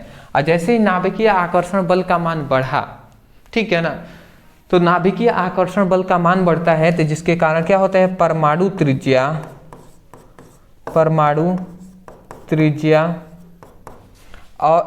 त्रिज्या और दूसरा क्या है, आयनन त्रिज्या, आयनिक त्रिज्या, परमाणु त्रिज्या और आयनिक त्रिज्या, इन दोनों का मान क्या होता है, घट जाता है। तो यही बात हम कह रहे हैं। और इसी परमाणु की त्रिज्या और आयनिक त्रिज्या जब घटता है ना, तो इस घटना को ही हम क्या कहते हैं, लेंथेनाइड संकुचन कहते हैं, या लेंथेनाइड आकुंचन कहते हैं जी। वही बात लिखा गया है कि लेंथेनॉइड श्रेणी में बाएं से दाएं जाने पर परमाणु त्रिज्या और आयनिक त्रिज्या घटती है। परमाणु त्रिज्या, आयनिक त्रिज्या घटती है। क्यों घटती है जी, क्योंकि परमाणु क्रमांक बढ़ने के साथ साथ इलेक्ट्रॉनों की संख्या बढ़ती है। परमाणु क्रमांक बढ़ने के साथ साथ इलेक्ट्रॉनों की संख्या भी बढ़ती है, जिसके कारण प्रभावी नाभिकीय आवेश का मान बढ़ता है, जिसके कारण नाभिकीय आकर्षण बल या प्रभावी नाभिकीय आवेश का मान भी बढ़ता है। और इसी घटना को हम क्या कहते हैं, लेंथेनाइड संकुचन कहते हैं। समझ गए होंगे। अगला आता है, सभी लेंथेनॉइड चांदी के जैसे चमकदार और नर्म धातु के होते हैं। अगला आता है इनका गलनांक और घनत्व क्या होता है, उच्च होता है। अगला आता है वायु में रखने पर तुरंत बदरंग हो जाते हैं। आशा करता हूँ समझ के होंगे, स्क्रीनशॉट लेंगे ले लीजिए। बहुत बेहतर जी। देखिए समय कम है ना दोस्त, नहीं तो मैं सब पे डिटेल में एक्सप्लेन करता। दिख रहे हैं ना, अभी मैंने आधे भी, मुझे लगता है आधे अभी टॉपिक भी कंप्लीट नहीं किए हैं। अभी हमें इससे भी ज़्यादा भी टॉपिक को कवर करना है। अब फिलहाल 1 घंटे होने वाले हैं। पढ़ाना ज़्यादा है दोस्त, आपको पता नहीं है। मैं अभी सुबह से निकला हुआ हूँ घर पे। जैसे ही मैं घर पे पहुँचा ना, मैं सब कुछ बनाकर पहले गया था। पीपीटी बनाने में बहुत टाइम लगता है दोस्त, एनालिसिस करना पड़ता है। रात को मैंने पूरी तरीके से बैठकर पता लगाया कि कौन कौन आपके बोर्ड एग्जाम के लिए इंपॉर्टेंट है। सब कुछ डिस्कस करने के बाद ही आपको प्रोवाइड किया जाता है। तो रात को देखिए, रात को पूरी मेहनत करने के बाद सब कुछ, पहले बात तो एनालिसिस किए, कॉपी पर सब कुछ हमने ये पर बनाया हुआ है। अब क्या आपको दिखाऊं, ठीक है ना, ये सब आपको पेपर यहाँ पे सब कुछ आपको पेपर यहाँ पे बनाकर, ठीक है ना, यहाँ पे सब कुछ ये पेपर अच्छे से बनाया जाता है। अब बनाकर उसके बाद ना, ठीक है, उस बनाने के बाद फिर से हम उसका टाइपिंग किया जाता है। सुबह में मैं उठा, उसके बाद टाइपिंग किया अच्छे से। टाइपिंग करने के बाद, ठीक है ना, टाइपिंग करने के बाद मुझे काम है थोड़ा सा, बहुत ज़्यादा थोड़ा काम रहता ही है घर पे, तो मुझे बाहर जाना पड़ा। तो मैं जैसे ही आया हूँ, शाम मतलब होने ही वाले हैं, ठीक है ना। आज थोड़ा सा वीडियो आपको लेट से ये मिलेगा, मैं जानता हूँ। तो फिर भी मैं आया तो मैं जानता था कि आपको पढ़ाना तो पड़ेगा, क्योंकि एग्ज़ाम नज़दीक है। मैं आपके प्रति बहुत ज़्यादा सीरियस हूँ दोस्त। तो मैं बस केवल इतना चाहूँगा कि आप अपने प्रति भी सीरियस हों। और जब से आया हूँ तब से लगातार मैं पढ़ाता रह रहा हूँ, और मुझे लगता है जल्द से जल्द मैं कंप्लीट कर लूँ, जिससे कि सही समय पर आपको वीडियो मिल जाए। तो अदरवाइज आपको लगता है कि आपके लिए इस चैनल पर वैल्यूएबल जो कंटेंट है वो प्रोवाइड किए जा रहे हैं, आपके लिए कुछ मेहनत यहाँ पे किया जा रहा है, तो सपोर्ट करने के लिए आप 2-3 काम कर देंगे ना, 2-3 हमारे लिए काम कर देंगे तो बेहतर होगा जी। अब मुझे लगेगा कि आपने जो गुरु दक्षिणा है वो हमें प्रोवाइड कर दिया है। तो उसके लिए आप चैनल को, सबसे पहले तो चैनल को सब्सक्राइब कर दीजिए, ठीक है ना। मैंने तो कह दिया, आपने सब्सक्राइब नहीं किया है तो भैया डिस्क्रिप्शन बॉक्स, अभी तो लिंक आपको नीचे दिखाई दे रहा है, क्लिक कर दीजिए, सब्सक्राइब हो जाएगा। नोटिफिकेशन बेल को ऑन कर लीजिएगा, जैसे जो भी वीडियो अपलोड होगा पहले मिलेगा। दूसरी बात, लिंक को वीडियो देखने के बाद, उसके बाद आप इस वीडियो के लिंक को अपने सभी व्हाट्सएप ग्रुप में आपके जो दोस्त हैं उनके पास शेयर कर दीजिएगा कि ये देख दोस्त, ये 4 नंबर का एक ही वीडियो में कंप्लीट हो गया। और 3 नंबर का, 2 नंबर का सभी के डिस्क्रिप्शन बॉक्स में केमिस्ट्री का लिंक है, तो वहां पे क्लिक कर लीजिएगा, उनका भी लिंक सेंड कर दीजिएगा, जिससे आप भी खुश, आपके दोस्त भी खुश। और दूसरी बात कि आप ऐसा कभी निगेटिव नहीं सोचना है दोस्त कि मेरे दोस्त पढ़ लेंगे तो उनका ज्यादा नंबर आ जाएगा, मेरा कम आ जाएगा। ऐसा होता है, मैंने देखा है। मैंने जब मैं खुद पढ़ता था ना, तो ऐसे लड़के सोचते थे। मेरे खुद एक मतलब दोस्त थे, मैं नाम नहीं लूंगा अदरवाइज, तो वो भी ऐसा सोचते थे कि भैया इनको बताना नहीं है, तो मुझे भी नहीं बताते थे, ठीक है ना, अपने अपने पढ़ते रहते थे ऐसे वैसे। बट छुपाने से कोई छुप थोड़ी ना जाएगा यार। और ऐसा नहीं है कि आप उसको सेंड नहीं करेंगे तो वो पढ़ेंगे नहीं, पढ़ने वाले कैसे भी पढ़ लेंगे। बट ये भी मैं मानता हूं कि अगर आप अच्छा करेंगे तो आपके लिए भी अच्छा होगा, ठीक है ना। तो ये बातें होती हैं दोस्त, ये बातें होती हैं। स्क्रीनशॉट लेंगे, ले तो लिए हैं ना, सॉरी ले तो लिए हैं। चलिए जी, देखिए लेंथेनॉइड की विशेषताओं में ये भी कुछ विशेषताएं हैं। आप चाहें तो इतना लिखने के बाद और भी ये चाहे तो लिख सकते हैं। मैं एक बार पढ़ के सुना दे रहा हूं कि परमाणु क्रमांक बढ़ने के साथ साथ घनत्व और कठोरता बढ़ती है। किसकी? लेंथेनॉइड के जो तत्व होते हैं। एलएम मतलब लेंथेनम के प्रथम आयनन एंथैल्पी बहुत कम होती है। अगला आता है इनकी सामान्य ऑक्सीकरण संख्या +3 दिखती है, और कुछ तत्वों की ऑक्सीकरण संख्या +2 और +4 दिखता है। और इनका आयनन रंगीन होता है, इनका जो आयन होता है वो रंगीन होते हैं जी। तो ये भी आप स्क्रीनशॉट चाहें तो ले सकते हैं, ले लिए होंगे ना। चलिए जी, अगला तो अब हम पढ़ने वाले हैं बर्नर सिद्धांत। ये हमारा एक इंपॉर्टेंट टॉपिक है, चलिए इसको भी हम जान लेते हैं। देखिए यहाँ पे बर्नर सिद्धांत क्या है, तो देखिए बर्नर एक नामक वैज्ञानिक का नाम है। तो बर्नर के अनुसार किसी उपसंयोजक यौगिक के केंद्रीय धातु परमाणु 2 प्रकार की संयोजकता दिखाते हैं। कोई भी उपसंयोजक यौगिक है ना, तो उसके जो केंद्रीय धातु परमाणु होते हैं वो 2 प्रकार की संयोजकता को दिखाते हैं, ठीक है ना। अब कौन कौन सा? तो एक का क्या नाम है, एक है प्राथमिक संयोजकता, प्राथमिक संयोजकता। और दूसरा क्या है, दूसरा है द्वितीयक संयोजकता। द्वितीयक संयोजकता, तो कोई भी मतलब हम उपसंयोजक यौगिक है तो उसके जो केंद्रीय धातु परमाणु होते हैं वो दो प्रकार की संयोजकता दिखाते हैं, एक है प्राथमिक संयोजकता, एक है द्वितीयक संयोजकता। तो अब हमें प्राथमिक संयोजकता और द्वितीयक संयोजकता को समझना पड़ेगा। ये हमारा 4 नंबर में पूछा गया है, समझ जाते हैं। पहले प्राथमिक संयोजकता पर डिस्कस कर लेते हैं। देखिए इसको समझने के लिए थोड़ा सा मैं एक एग्जाम्पल यहाँ पे लूंगा। अब वो एग्जाम्पल क्या है समझिएगा। एग्जाम्पल है जैसे कि CO NH3 का होल 6 और Cl3, ठीक है ना। यहां पे मैं आपको बताऊं, यहां पे आपको जो CO दिखाई दे रहा है ये क्या है, ये ही है हमारा केंद्रीय धातु परमाणु, केंद्रीय धातु परमाणु। यहां पे NH3 क्या है, ये है लिगेंड, ठीक है। ये टोटल को हम क्या कहेंगे, उपसंयोजक यौगिक कहेंगे।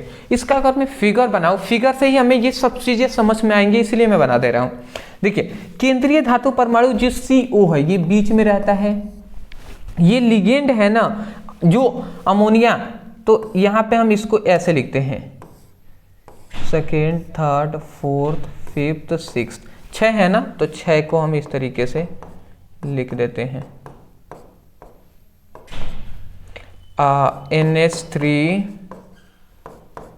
NH3 NH3 NH3 NH3 NH3। तो देखिए ये हमारा केंद्रीय धातु, यहाँ पे केंद्रीय धातु परमाणु आपको दिखाई दे रहा है, इसके चारों ओर ये क्या है, लिगेंड जुड़े हुए हैं, ठीक है ना। तो ये आपने इतना देख लिया। और उसके बाद ये जो Cl है, 3 मात्रा में Cl है, क्लोरीन है, तो इसको हम सतत रेखा द्वारा दर्शाते हैं, सॉरी बिंदुदार रेखा द्वारा हम इसको दर्शाएंगे जी। तो एक यहाँ पे Cl दर्शा दिए, एक यहाँ पे Cl दर्शा दिए, एक हम यहाँ पे दर्शा देते हैं, ठीक है ना। तो 3 Cl, एक यहाँ पे, एक यहाँ पे, एक यहाँ पे दिखाई दे रहा है। इसी तरीके से आप इनको कहीं भी दर्शा सकते हैं। तो ये आप समझ गए ना। देखिए यहाँ पे हम ये कह रहे हैं कि कोई भी उपसंयोजक यौगिक है तो इस तरीके से हम दर्शाते हैं। देखिए जो लिगेंड ये है ना, तो इसको हम एक लगातार रेखा द्वारा दर्शाए हैं और एक को बिंदुदार रेखा द्वारा Cl को हम दर्शाए हैं। तो जो बिंदुदार रेखा है ना, इसी को हम प्राथमिक संयोजकता द्वारा जुड़े हुए हैं। तो देखिए ये कह रहे हैं कि ये ऋणायनों द्वारा संतुष्ट होते हैं। देखिए क्लोरीन पर माइनस होता है ना, तो ये क्लोरीन पर क्या होगा, माइनस चिन्ह होता है, ठीक है ना। तो सबसे पहली बात, प्राथमिक संयोजकता ऋणायनों द्वारा संतुष्ट होते हैं। देखिए ना, ऋणायनों द्वारा ही ये क्या हुआ है, संतुष्ट हुआ है। अगला आता है ये विलयनों में आयनित हो जाते हैं, अर्थात आयनन युग होते हैं। मतलब अगर हम विलयन में, अगर कोई पानी में या विलयन में घोल देंगे तो ये अलग हो जाएंगे, टूट जाएंगे, उसी को आयनित होना कहते हैं, ठीक है ना। अगला आता है इसे बिंदुदार रेखा द्वारा प्रदर्शित करते हैं। देख रहे हैं ना, इसे बिंदुदार रेखा द्वारा हमने प्रदर्शित किया है। अगला आता है प्राथमिक संयोजकता द्वारा जुड़े आयन बड़े कोष्टक से बाहर लिखते हैं। प्राथमिक संयोजकता यही न है जी, बिंदुदार रेखा वाला। तो प्राथमिक संयोजकता द्वारा जुड़े जो आयन है, आयन या हम परमाणु कह सकते हैं, इसे बड़े कोष्टक से, ये जो बड़ा कोष्टक है इससे हमने देखिए बाहर लिखे जाता है। बाहर लिखे हैं कि नहीं, बड़े कोष्टक से बाहर लिखते हैं। तो ये बात हो गया। अगला आता है प्राथमिक संयोजकता की प्राकृतिक। प्राथमिक जो संयोजकता है, तो यही प्राथमिक संयोजकता की जो प्राकृतिक होती है वो अदिशात्मक होती है, ठीक है ना। अर्थात इसके द्वारा उपसंयोजक यौगिकों की संरचना का निर्धारण नहीं होता है। मतलब ये जो Cl है, प्राथमिक संयोजकता है, जो बिंदुदार रेखा को ही हम, बिंदुदार रेखा है ना, उसी को प्राथमिक संयोजकता कह रहे हैं। तो बिंदुदार रेखा है ना, तो इससे जो जुड़े हुए परमाणु है या आयन है, इससे जो हमारा उपसंयोजक यौगिक है, इसकी संरचना कैसे बनेगी उस पर निर्भर नहीं करता है। ये हो या नहीं हो, उससे कोई इफेक्ट नहीं पड़ेगा इसमें। तो ये है प्राथमिक संयोजकता। फिगर आप सबसे पहले इतना लिखने के बाद ये अब लिखिए, ये फिगर बना लीजिएगा, एग्जाम्पल भी ये लिख दीजिएगा। अब हम पढ़ने वाले हैं द्वितीयक संयोजकता। मैं थोड़ा सा एक्सप्लेन कर दे रहा हूं यहाँ पे। ये जो अमोनिया NH3 जुड़ा हुआ है, तो ये देखिए लगातार रेखा द्वारा जुड़ा हुआ है। तो इसी रेखा को ना हम क्या कहते हैं, इसी को द्वितीयक संयोजकता कहते हैं।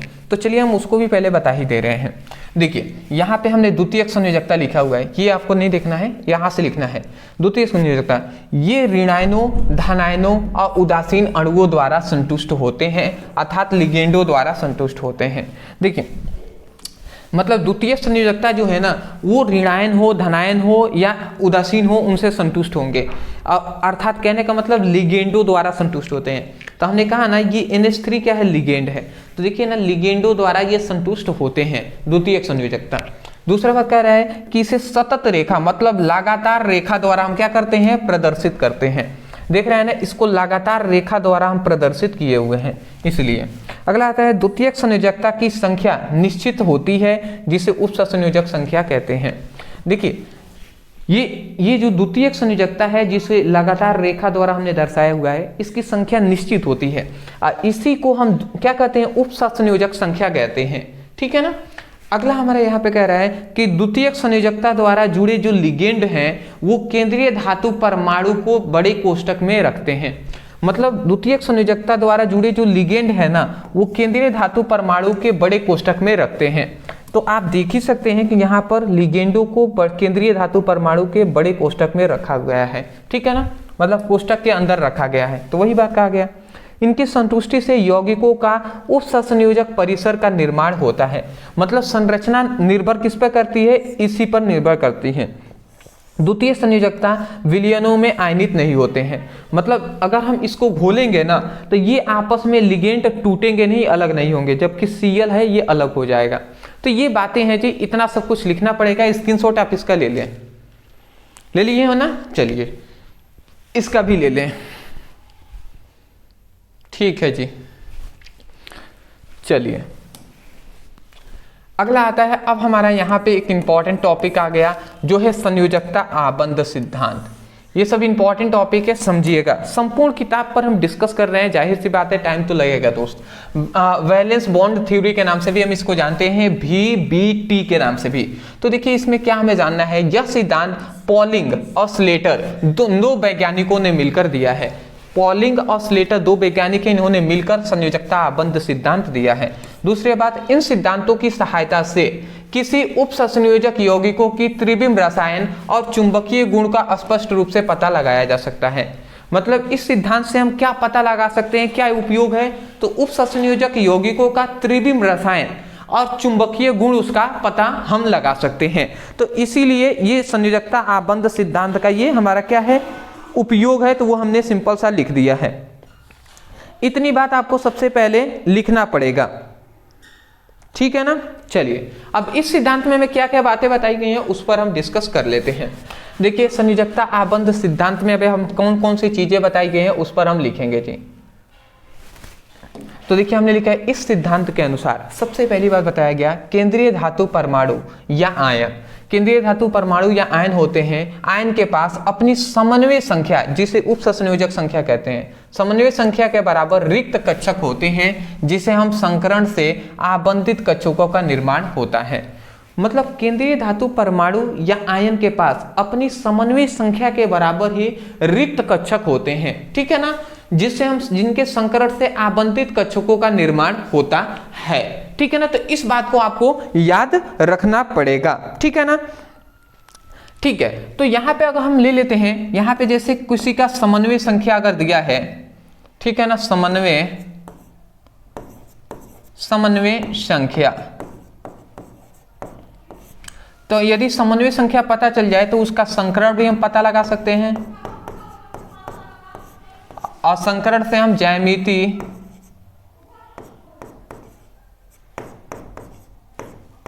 आकृति भी पता लगा सकते हैं। तो चलिए जी हम एक एक करके पता लगाते हैं। सबसे पहले मान लेते हैं किसी की समन्वय संख्या 2 हो, ठीक है ना, किसी की समन्वय संख्या या उपसंयोजक संख्या भी कहते हैं, मान लेते हैं 2 हो, तो उसका संकरण याद रखेंगे sp होता है, और उसकी जो ज्यामिति होती है वो रेखीय होती है, ठीक है ना। इस बात को आपको याद रखना है, जिसकी समन्वय संख्या 2 हो उसको उसकी संकरण sp हो जाएगा, और ये इसकी रेखीय होती है ज्यामिति आकृति, ठीक है ना। तो इस बात को आप याद रखेंगे। मान लेते हैं चतुष्फलकीय 4 की इसकी संयोजकता हो, उसका क्या होगा, समन्वय संख्या हो, तो उसका संकरण जो होगा sp3 हो जाएगा, s1 के और p3 हो जाएगा। और ये किस कौन सा हो जाएगा, चतुष्फलकीय,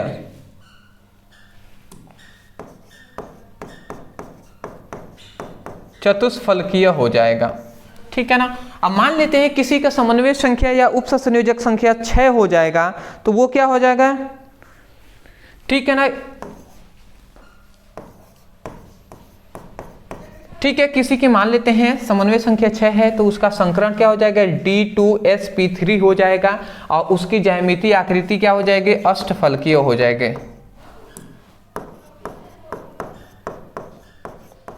ठीक है ना। तो ये याद करना पड़ेगा, आपको लिखना पड़ेगा, ये सब आप एक लाइन में सीधा करके आप अच्छे से लिख लेंगे, ठीक है ना। इधर उधर मैं लिख रहा हूँ तो हो गया है, तो उससे दिक्कत नहीं है।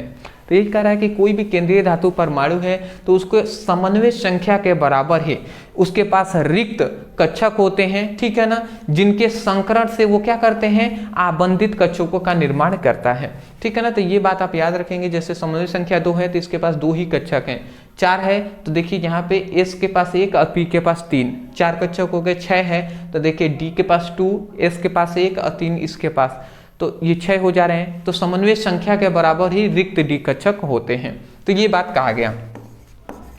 अगला हमारा कह रहा है केंद्रीय धातु परमाणु के रिक्त संकृत कक्षक लिगेंडों के भरे हुए कक्षकों के साथ अतिव्यापन करते हैं, जिसे सिग्मा बंध बनता है, जिसे उपसंयोजक बंध कहते हैं। मतलब सिंपल सी बात कह रहा है कि केंद्रीय धातु परमाणु के रिक्त संकृत कक्षक जो होते हैं लिगेंडों के भरे हुए कक्षकों से अतिव्यापन करते हैं, जिसे हमें क्या मिलता है, जिसे सिग्मा बंध हमें मिलता है, ठीक है ना। इस बात को आप याद रखेंगे, ये थोड़ा सा समझाना पड़ेगा। देखिए जैसे एग्जांपल है K4FeCN का होल 6, ये एक एग्जांपल हमने उपसंयोजक यौगिकों का ले लिया।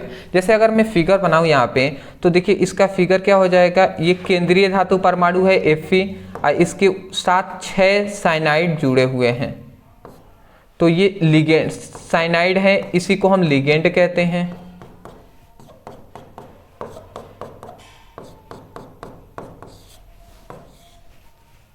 और ये क्या है, 4K है। तो यहाँ पे अब हम क्या कह रहे हैं कि जब कोई केंद्रीय धातु परमाणु, ठीक है ना, यहाँ पे कह रहा है कि केंद्रीय धातु परमाणु के रिक्त संकृत कक्षक, ठीक है ना, केंद्रीय धातु परमाणु है, इसके पास रिक्त कक्षक होते हैं, खाली कक्षक होते हैं, जिसके पास जो लिगेंड है ना इसके भरे हुए कक्षकों के साथ अतिव्यापन करता है, मतलब जुड़ता है।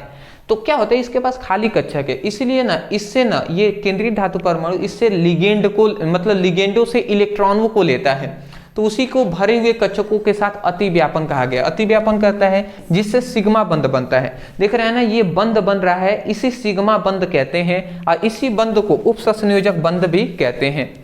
और इसकी संभावना बनने का 100% होता है, परंतु इसके जस्ट अपोजिट कहा जा रहा है कि केंद्रीय धातु परमाणु के भरे हुए कक्षक लिगेंडों को रिक्त कक्षकों के साथ अतिव्यापन करते हैं, जिससे हमें पाई बंध बनता है, परंतु इसकी संभावना बहुत कम होती है। क्यों? क्योंकि देखिए केंद्रीय धातु परमाणु जो होंगे उसके भरे हुए कक्षक होंगे ही नहीं, ये कभी भी भरे हुए ज्यादातर नहीं होते हैं, ना के बराबर चांसेस है। और लिगेंडों के रिक्त कक्षक होंगे ही नहीं, लिगेंड हमेशा भरे हुए होंगे, ठीक है ना। तो यही पहले ही यहाँ पे कह रहा है कि भरे हुए कक्षक कह दिया केंद्रीय धातु परमाणु का, जो हो ही नहीं सकता, इसलिए कहा गया इसकी संभावनाएं कम होती हैं। ये बातें हैं जी, थोड़ा सा पढ़ना पड़ेगा। देखिए ये सब टॉपिक अगर ना समझ में आए, समझ में आ जानी चाहिए, अगर ना भी आए ना तो आप इसको पढ़ लीजिएगा। आप लिखेंगे संयोजकता आबंध सिद्धांत प्रदर्शित वीडियो हमारी मिलेगी, वहाँ पे एक्सप्लेन किया हुआ है। समय कम है ना, इसलिए मैं थोड़ा सा फास्ट चल रहा हूँ। स्क्रीनशॉट लेंगे आप, ले लीजिए, आगे हम बढ़ते हैं जी। ठीक है, ठीक है ना, ठीक है जी। अब हमारा जो यहाँ पे आता है ये हमारा है बहुत ही इंपॉर्टेंट, जो है क्रिस्टलीय क्षेत्र सिद्धांत, ठीक है ना। ये सब सिद्धांत है, टाइम लगने वाला है, तो इस सभी को हम देखते हैं जी। सबसे पहले यह सिद्धांत एच बैठे नामक वैज्ञानिक ने प्रस्तुत किया है। एच बैठे, ठीक है ना। ये बैठे लिखा गया, एच बैठे नामक वैज्ञानिक ने प्रस्तुत किया है। इस सिद्धांत के अनुसार हमें क्या क्या बातें बताई गई समझिएगा। पहला है कि जब केंद्रीय धातु परमाणु लिगेंडों के संपर्क में आते हैं तो केंद्रीय धातु परमाणु के समान ऊर्जा वाले डी कक्षक और समान ऊर्जा वाले दो प्रकार के कक्षकों में टूट जाते हैं। मतलब केंद्रीय धातु परमाणु लिगेंड के संपर्क में आएंगे ना तो वो क्या होगा, देखिए केंद्रीय धातु जो परमाणु है तो वो लिगेंडों के संपर्क में आएंगे तो केंद्रीय धातु परमाणु के पास डी कक्षक होते हैं। तो जो डी कक्षक होते हैं समान ऊर्जा वाले डी कक्षक, ठीक है, ये डी कक्षक है।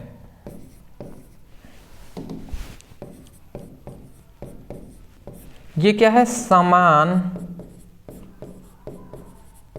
ऊर्जा वाले, तो समान ऊर्जा वाले ये डी कक्षक है। तो ये केंद्रीय धातु परमाणु के समान ऊर्जा वाले डी कक्षक हैं। तो ये डी कक्षक जो है ना असमान ऊर्जा वाले दो कक्षकों में टूट जाता है। जब ये क्या होता है, जब इसको रखते हैं ना तो ये असमान ऊर्जा वाले दो कक्षकों में टूट जाता है। जैसे यहाँ पे दो और नीचे मान लेते हैं इस तरीके से दो कक्षकों में टूट जाता है, ठीक है ना। तो वही बात यहाँ पे कहा गया है कि जब केंद्रीय धातु परमाणु लिगेंड के संपर्क में आते हैं तो केंद्रीय धातु परमाणु के डी कक्षक समान ऊर्जा वाले डी कक्षक असमान ऊर्जा वाले दो कक्षकों में टूट जाते हैं, ठीक है ना। ये पहली बात बताया गया। अभी हम इस पर आएंगे जी। दूसरा बताया गया कि डी कक्षकों के यह विपाटन या टूटना ही संकुल की ज्यामिति पर निर्भर करता है। ये किस तरीके से टूटेगा, ये किस पर निर्भर करेगा, संकुल जो की ज्यामिति पर निर्भर करता है। तो ये बेसिक बातें हैं, ये आपको फिगर बनाने की आवश्यकता नहीं, इतनी बात आपको एक्सप्लेन करना पड़ेगा, ठीक है ना। तो ये बात को आपको याद रखना पड़ेगा, इतनी तो बातें आपको एक्सप्लेन करनी ही पड़ेगी। अब उसके बाद हम आगे आते हैं तब हमें समझ में आएगा, ठीक है ना। चलिए अगला फिर से इस सिद्धांत के अनुसार देखिए, अभी तक हमने दो ही नहीं जाना, 4 पॉइंट है, फर्स्ट सेकेंड तीसरा पॉइंट यहाँ पे है। देखिए कह रहा है कि डी कक्षकों के विपाटन जिन दो समूहों से होता है उन्हें T2G और EG कक्षक कहते हैं और इनके बीच की ऊर्जा अंतर 10dq या डेल होता है और इस ऊर्जा अंतर को क्रिस्टलीय क्षेत्र विपाटन कहते हैं। मैं थोड़ा सा बताना चाहूँगा जी, इसका थोड़ा सा मैं एक फिगर बना दे रहा हूँ। जैसे ये फिगर बनाऊंगा ना तब आपको अच्छे से समझ में आएंगे, ठीक है ना।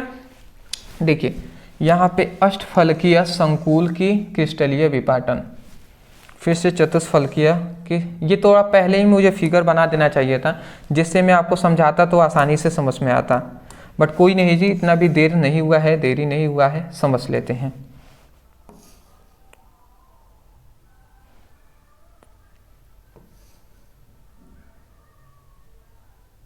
ठीक है, देखिए ये हमारा डी कक्षक है, डी कक्षक, ये समान ऊर्जा वाला,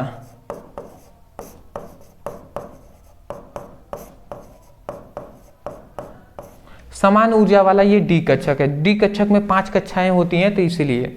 तो अब इसको अगर हम इसको तोड़ते हैं ना, इसको जब तोड़ा जाता है तो देखिए ये टूटेगा ना तो दो कक्षकों में टूटेगा, एक तो असमान ऊर्जाओं वाले कक्षकों में टूटेगा इस तरीके से।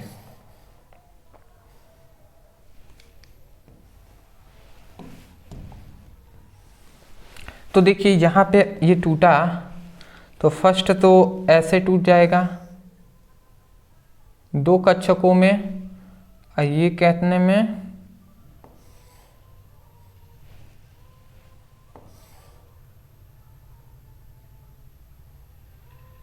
ठीक है। तो देखिए ये 5 है ना, तो 2 और 3 में ये टूट गया है, तो असमान कक्षकों में या असमान ऊर्जाओं में टूट जाता है, ठीक है ना। इसे हम क्या कहते हैं, इसे T2 कहते हैं, इसे हम क्या कहते हैं, इसे हम T2 कहते हैं और इसे T2G कहते हैं, ठीक है ना। इस बात को आपको याद रखना है, ये पहली बातें हमें बता देनी चाहिए था, ठीक है ना।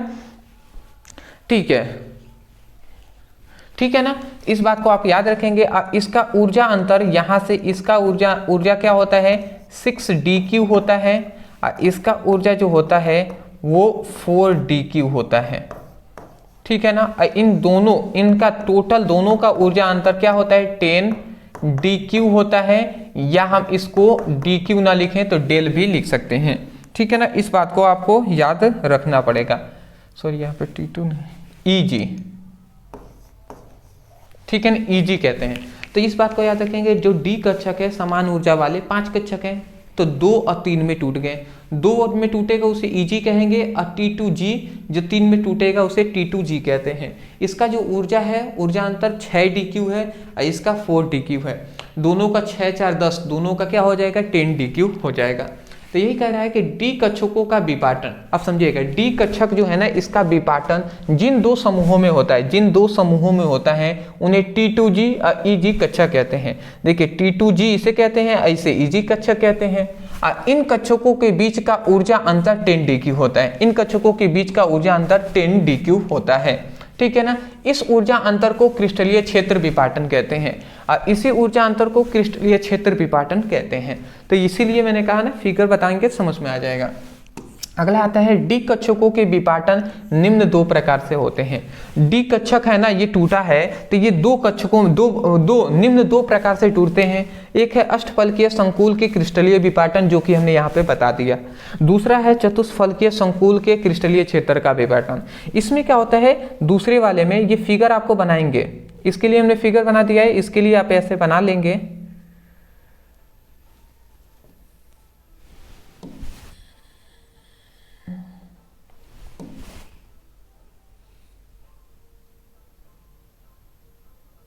ठीक है, देख लीजिए 1 2 3 4 5, तो ये हमारा हो गया ना। ठीक है, ये जब टूटेगा तो देखिए ऊपर अब क्या है, ये जस्ट अपोजिट, नीचे 3 था ऊपर 2 था ना, तो ये अब 2 अपोजिट टूटेगा, ये 3 हो जाएगा, ये 2 में टूटेगा।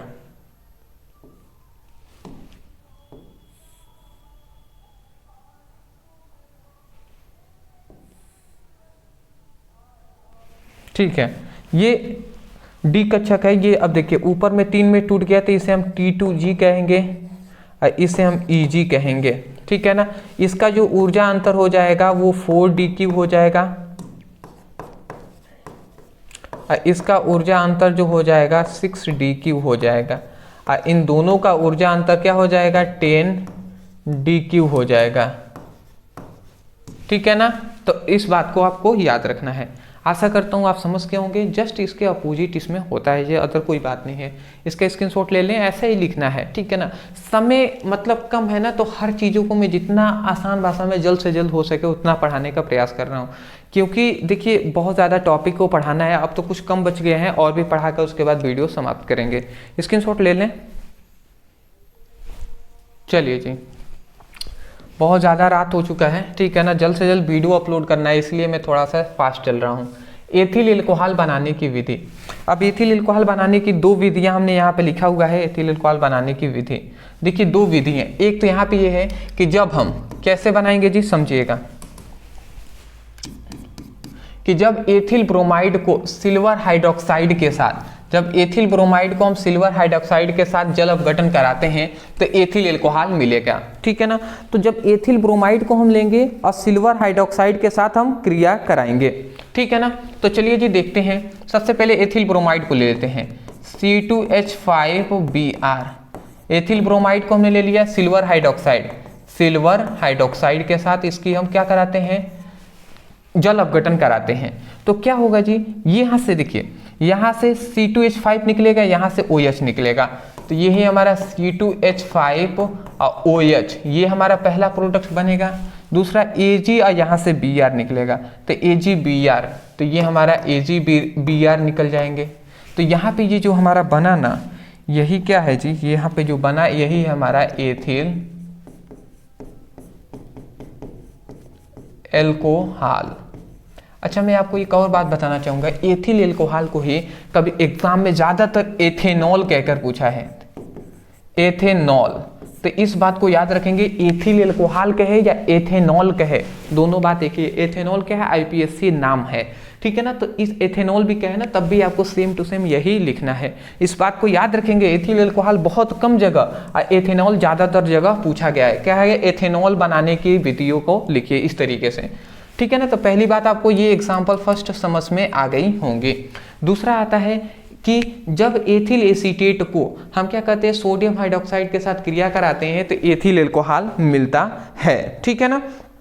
तो जब हम एथिल एसीटेट को लेंगे, ठीक है ना, देखिए जब हम एथिल एसीटेट को लेंगे, CH3COO, तो जब हमने एथिल एसीटेट को ले लिया, एथिल एसीटेट को हम लेंगे और इसको सोडियम हाइड्रोक्साइड के साथ क्रिया करा लेंगे NaOH के साथ। तो जैसे ही हम इसकी क्रिया कराते हैं तो समझिएगा क्या होता है, यहाँ से C2H5 निकलता है, यहाँ से OH निकलता है। तो सबसे पहली बात C2H5 और O ये हमारा बन जाता है। दूसरा CH3COONA, तो ये हमारा दूसरा प्रोडक्ट बनता है CH3COONA, तो ये हमारा बन जाता है। ये हमारा सोडियम एथोक्साइड बन गया, ये हमारा एथिल एल्कोहल बन गया, एथिल एल्कोहल, ठीक है ना। यहाँ पे नाम आप लिख लेंगे, ये क्या है, एथिल एसीटेट है, एथिल एसीटेट, तो ये हमारा एथिल एसीटेट है, नाम लिख लेंगे, ठीक है ना। तो ये हमारी दो बनाने की विधि है, मैं आशा करता हूँ समझ के होंगे, स्क्रीनशॉट ले ही लिए होंगे। आगे बढ़ते हैं, अब हम जानेंगे एथिल एल्कोहल का भौतिक गुण, उपयोग, रासायनिक गुण सब लिखना पड़ेगा। पहला होता है यह रंगीन और ज्वलनशील द्रव होते हैं, ठीक है ना। अगला आता है विशिष्ट गंध इनमें होता है, यह स्वाद में तीखे होते हैं, उदासीन होते हैं। समझ में आ गया होगा, भौतिक गुण है, ज़्यादा इस पर कोई डिस्कस नहीं करना है। अगला आता है एथिल एल्कोहल का रासायनिक गुण, तो रासायनिक गुण में सबसे पहला आता है सोडियम से क्रिया, दूसरा आता है ग्रिग्नार्ड अभिकर्मक से क्रिया। तो सबसे पहली बात, सोडियम से यदि हम क्रिया कराते हैं तो क्या बनता है जी, इसको हम देख लेते हैं, ठीक है ना। तो चलिए जी, तो यहां पे हम क्या देखेंगे, एथिल एल्कोहल को लेंगे C2H5OH, इसको हम सोडियम से एक साथ क्रिया कराएंगे। तो जैसे ही क्रिया कराते हैं ना, तो समझिएगा यहां से क्या होता है, यहां से C2H5O और फिर से यहाँ पे Na है, तो ये Na इसके साथ जुड़ जाता है, तो C2H5O Na जुड़ जाता है। एक यहाँ से ये हाइड्रोजन निकला ना, ये हाफ H2 बनकर ये बाहर निकल जाता है, तो ये हमारा ये बनता है जी, ठीक है ना, सोडियम एथोक्साइड बन जाता है। तो इतनी बात आपको समझ में आ गई होंगी, ठीक है ना। चलिए जी, ठीक है। दूसरा हमारा आता है कि C2H5OH, ये हमारा एथिल एल्कोहल है, इसको हम क्या करते हैं, ग्रिग्नार्ड अभिकर्मक से क्रिया करा देते हैं, जैसे C2H5 MgBr, ये MgBr क्या है, ग्रिग्नार्ड अभिकर्मक है ये। तो जब एथिल एल्कोहल को ग्रिग्नार्ड अभिकर्मक से हम इसकी क्रिया करा देते हैं तो हमारे पास क्या बनता है जी, एथेन का निर्माण होता है, ठीक है ना। इस बात को आपको याद रखना है। देखिए होता क्या है, यहां से बात को आप समझेंगे तभी जाकर समझ में आएंगे। देखिए यहां से ना, सॉरी, यहां से एक हाइड्रोजन यहां से निकलता है और यहां से ये निकलते हैं टोटल, ठीक है ना। तो जब ऐसे निकलेंगे तो C2H5 है, बात को समझिएगा, C2H5 है, 5 हाइड्रोजन है, ये हाइड्रोजन इसमें जुड़ जाएगा, C2H6 हो जाएगा, C2H6 हो जाएगा ना। तो बचा क्या, C2H5O MgBr, तो ये हम लिख देंगे C2H5O MgBr, तो ये हमने लिख दिया। तो ये दो चीज़ें मिलता है, मैं आशा करता हूँ आपको समझ में आ गया होगा। एथिल एल्कोहल है, ये हमारा क्या है, जो ये ग्रिग्नार्ड अभिकर्मक है, जिससे हमें क्या मिल गया, C2H6 मिल गया, इसे हम एथेन कहते हैं, एथेन कहते हैं। आशा करता हूँ समझ के होंगे।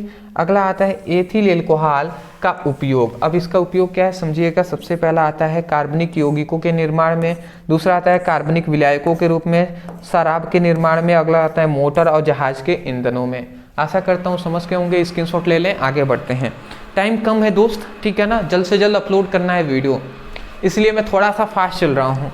अगला हमारा जो आता है यहाँ पर कि एमीनो का वर्गीकरण। एमीनो का एमीन मतलब ऐसे पूछा गया है ये क्वेश्चन, प्राथमिक एमीन, द्वितीयक एमीन और तृतीयक एमीन को परिभाषित कीजिए उदाहरण सहित, इस तरीके से। तो पहली बात हम यहाँ पे ज़्यादा डिस्कस नहीं करेंगे। यहाँ पे कह रहा है कि ऐसा एमीन जिसमें नाइट्रोजन परमाणु से एक एल्काइल या एराइल समूह जुड़ा होता है, जिसे आर या ए आर से प्रदर्शित करते हैं, तो उसे हम क्या कहते हैं, जुड़ा होता है, उसे प्राथमिक एमीन कहते हैं, ठीक है ना। तो तो ये हमें याद रखना है, जैसे कि प्राथमिक एमीन क्या हो जाएगा, जैसे CH3NH2। तो यहाँ पे देख लीजिए, यहाँ पे क्या है कि एक ये एमीन है, तो ऐसा एमीन जिसमें, मतलब कह रहे हैं ऐसा एमीन जिसमें जो नाइट्रोजन परमाणु है वो एक एल्काइल समूह, एल्काइल या एराइल समूह से जुड़ा हुआ है। ये क्या है, एल्काइल समूह है, एल्काइल समूह। तो एल्काइल समूह से जुड़ा है ना, तो इसको हम प्राथमिक एमीन कहेंगे।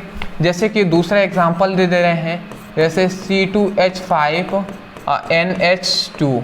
तो ये हमारा क्या है, नाइट्रोजन परमाणु एक एल्काइल समूह से जुड़ा है, ये भी हमारा क्या है, प्राथमिक एमीन हो जाएगा। प्राथमिक एमीन आप समझ गए होंगे। ये क्या है, मेथिल एमीन है, ये एथिल एमीन है। ठीक है, नाम लिख दूं, ये है मेथिल एमीन,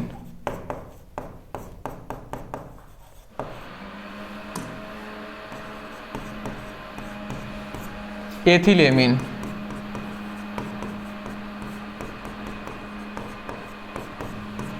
समझ गए। दूसरा आता है द्वितीयक एमीन। क्या कह रहा है, ऐसा एमीन जिसमें नाइट्रोजन परमाणु दो एल्काइल या एराइल समूह से जुड़ा होता है, उसे द्वितीयक एमीन कहते हैं, दो के साथ। जैसे कि एग्जांपल CH3NH। तो देखिए यहाँ पे हमारा एग्जांपल हमने दे दिया। तो देखिए नाइट्रोजन परमाणु दो एल्काइल समूह के साथ जुड़ा है ना, तो ये हमारा क्या हो जाएगा, ये हमारा द्वितीयक एमीन हो जाएगा। ठीक है ना, इसे हम क्या कहेंगे, डाईमेथिल एमीन कह देंगे। ठीक है ना, दो मेथिल है ना, तो डाईमेथिल एमीन कह देंगे। नाम में लिख दूं, डाईमेथिल एमीन। दूसरा हम दे सकते हैं, जैसे C2H5 और C2H5NH।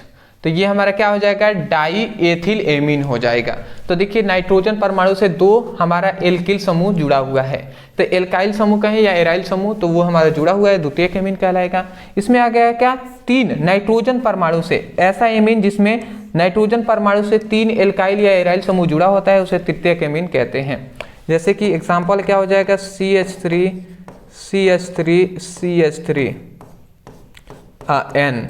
तो ये हमारा क्या हो जाएगा, तृतीयक एमीन हो जाएगा। क्या हो जाएगा, तृतीयक एमीन। आशा करता हूँ आप समझ के होंगे। तो ये हमारा क्या हो जाएगा, ट्राईमेथिल एमीन हो जाएगा इसका नाम। तो ये हमारे हो गया जी, स्क्रीनशॉट ले लें, यही एग्जाम्पल आप लिखेंगे। ठीक है ना, एग्जाम्पल आप अच्छे से लिख लेंगे, एग्जाम्पल उसके बाद नीचे लिखेंगे, परिभाषा तो लिख ही दिया है हमने। चलिए जी, अंतिम हमारा आता है। अब मैं सोच रहा हूं इसको बताऊं या छोड़ूं, आप पर निर्भर मैं कर देता हूं। कर दूं आप पे निर्भर कि बता दूं। देखिए निम्नलिखित पर टिप्पणी लिखिए। समय कम है दोस्त, बस इसलिए मैं इसको आप स्क्रीनशॉट ले लें। बूटस फिटिंग अभिक्रिया, फ्रीडल क्राफ्ट अभिक्रिया, रायमंड टीमन अभिक्रिया।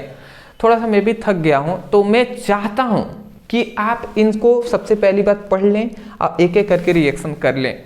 ठीक है ना, अगर नहीं रिएक्शन आता है तो मैं आपसे सजेस्ट करूंगा, आपको बूटस फिटिंग अभिक्रिया पढ़ना है तो लिखिएगा बूटस फिटिंग अभिक्रिया ब्रदर सर, लिख कर सर्च करेंगे, वीडियो मिल जाएगा, तो वहां से पढ़ लीजिएगा।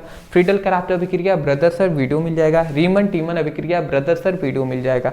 इन तीनों को पढ़ लीजिएगा, 4 नंबर में पूछे गए हैं। आशा करता हूं कि आपको समझ में आ गया होगा। इतना बात आप कर ही लेंगे दोस्त, ठीक है ना। जल्द से जल्द वीडियो आपको टाइम से मिले, ये मुझे लिए बहुत ज्यादा इंपॉर्टेंट है। लगभग सब करा दिए हैं, ये थोड़ा सा मेहनत कर लेंगे। वीडियो तो हमने पहले ही भी बनाया हुआ है। तो चलिए दोस्तों, आज के लिए इतना ही। अदरवाइज मैं यही कहूंगा, वीडियो पसंद आया है तो लगता है कि आपके लिए कुछ मेहनत किया गया है, तब जाकर चैनल को सब्सक्राइब कर दीजिए, अभी कर दीजिए। आपको लिंक तो दिखाई दे ही रहा होगा, कर देंगे। डिस्क्रिप्शन बॉक्स में 2 नंबर 3 नंबर का लिंक आपको मिल जाएगा, तो वहां से स्टडी कीजिए। व्हाट्सएप ग्रुप, टेलीग्राम ग्रुप में ज्वाइन हो जाएंगे। इंस्टा पे हमें फॉलो कर लीजिएगा, ब्रदर सर 30 नाम का हमारा इंस्टा आईडी है, वहां पे फॉलो कर सकते हैं हमें। तो कल मिलते हैं एक नए टॉपिक के साथ, एक नए वीडियो में। Thank you so much for watching this video. 5 number वाला जो वीडियो है ना, जल्द ही मिलने वाला है, ठीक है ना, केमिस्ट्री के संपूर्ण किताब पर। Thank you.